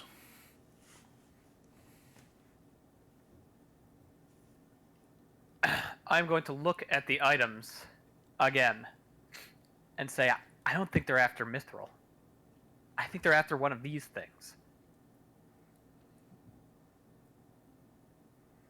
Like I said, if they want it, we give it to them. It's not worth their life. This blade is from the Blood War. They're not from this plane. It's reasonable to assume they might want it.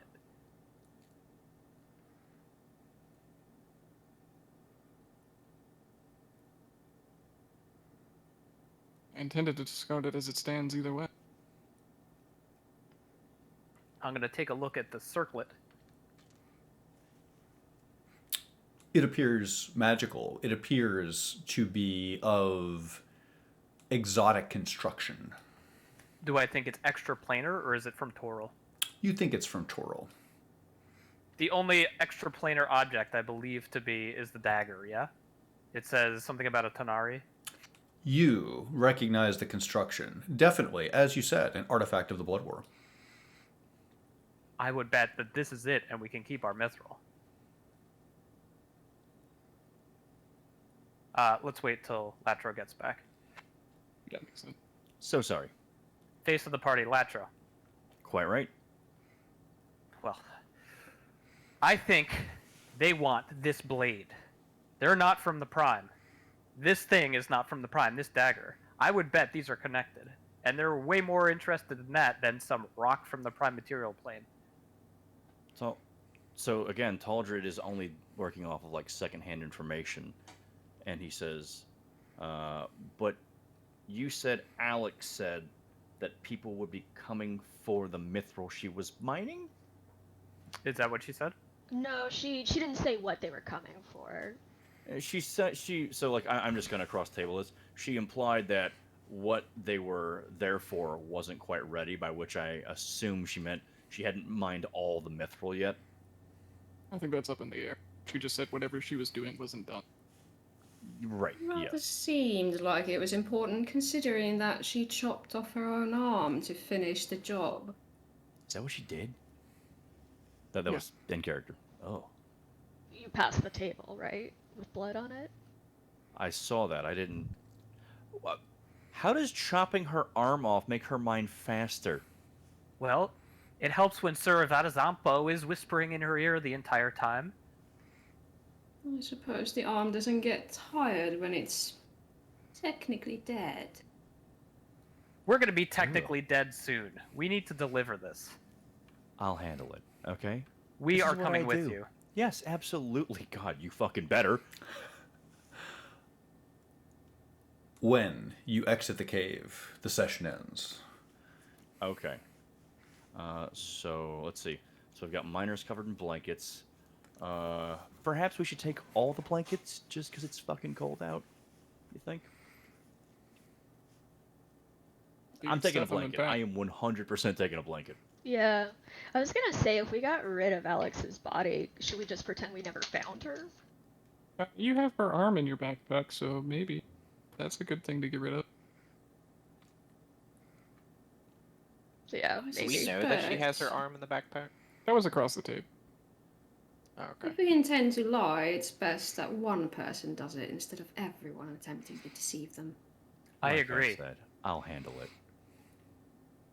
We don't have a speaking role in this, do we, Nothing Gold? Would you like to try to silence me? I'm not interested in a fight right now. I see that. Endured too many wounds as it stands today already. Get out Yeah, of this she as hasn't unscathed as we got can. another eye to lose.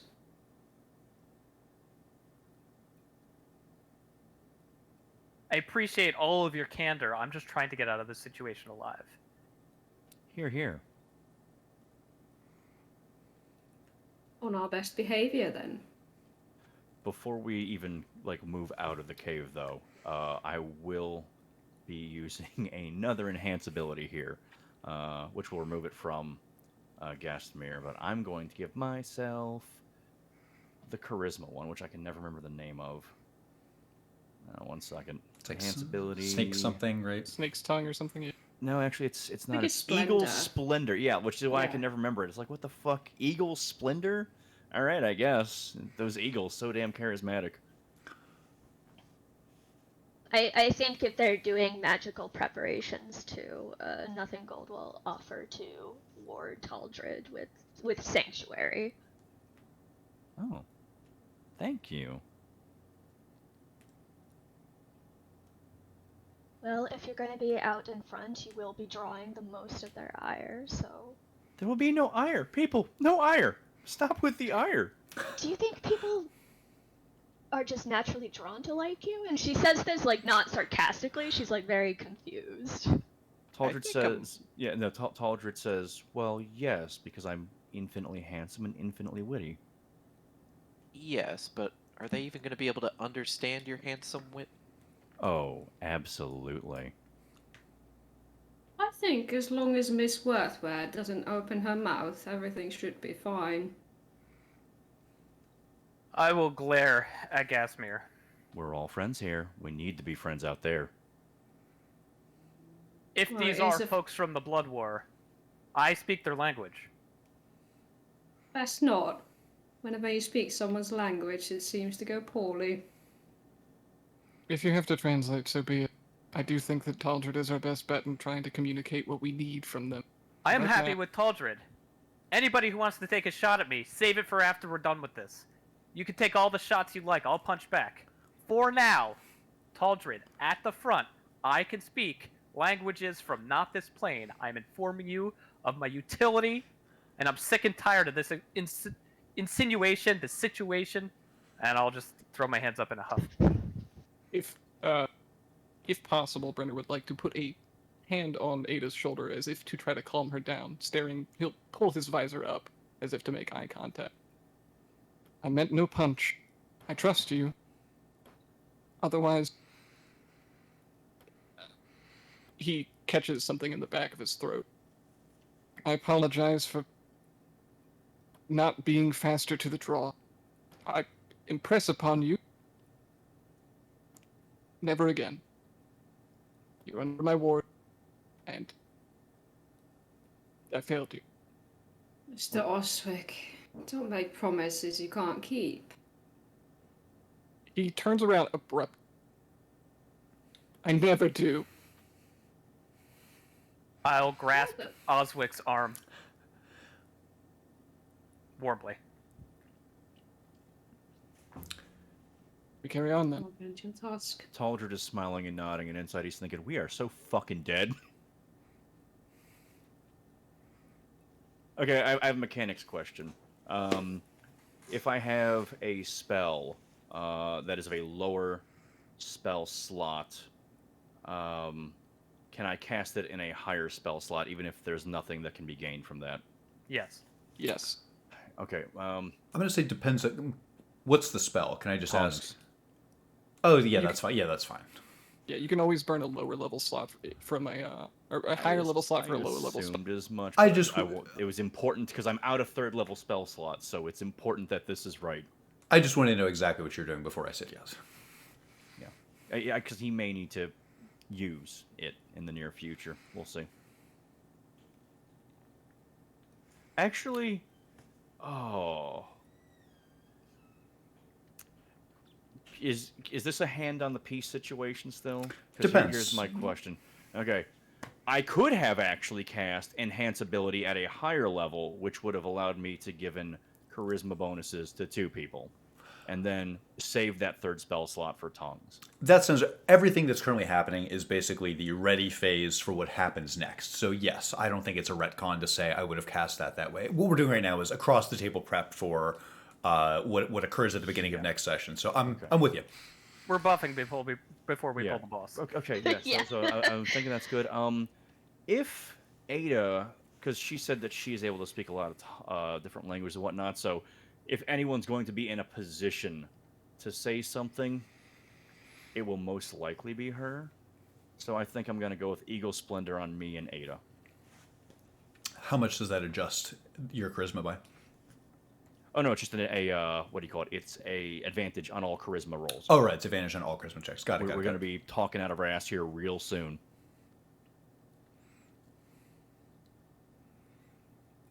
Okay, I've marked my spells as best I can.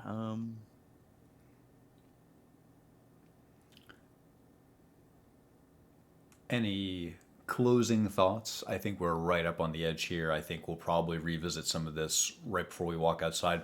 Maybe, why don't we, with everyone's permission, unless everyone has anything, let's cut the session here. Sounds good. Yes, And some logistics for next week. Can everyone please study your schedule? Make sure you check your holidays. Can you make next Friday, 1 week from today? Is everybody good? Ridley? Cool. I think that's everybody. Awesome. I'm unsure. Oh, okay. I thought I saw a thumbs up from you, Dave. Okay. When will we know? Tomorrow. Okay. Just let me know. This Thanksgiving crap. Understood. Okay. Well, I will see everybody 1 week from today, hopefully. That's it. That's the session. Enjoy your session 3. Enjoy your lack of eyeball. You fucker. See you It's next. half an eyeball? See you next week. Yes, it's 0.5 eyeballs. That's not so bad. He wears glasses already anyway. It's not much of a difference. Well, Ada doesn't. Well, now should work on that. maybe now she can. She gets a fashionable eye patch now. Yeah, she Think gets, about No, that. no. I'm not gonna wear an eye patch. she gets a prescription eye patch. I get- Sunglasses. I get one of those. Who was the villain? Casino Royale. I get one of those eyes. Oh yeah, I know what you're talking about. How about a nice demonic eyeball? I'm sure we can find one and shove it in there. Just I pop heard it Beck on was in. missing one. Well, it was, as always, it was wonderful playing with you guys. I'm gonna go eat. Have a good night. Good night. Thank you You as too. always for running. Good night. Good night. Night.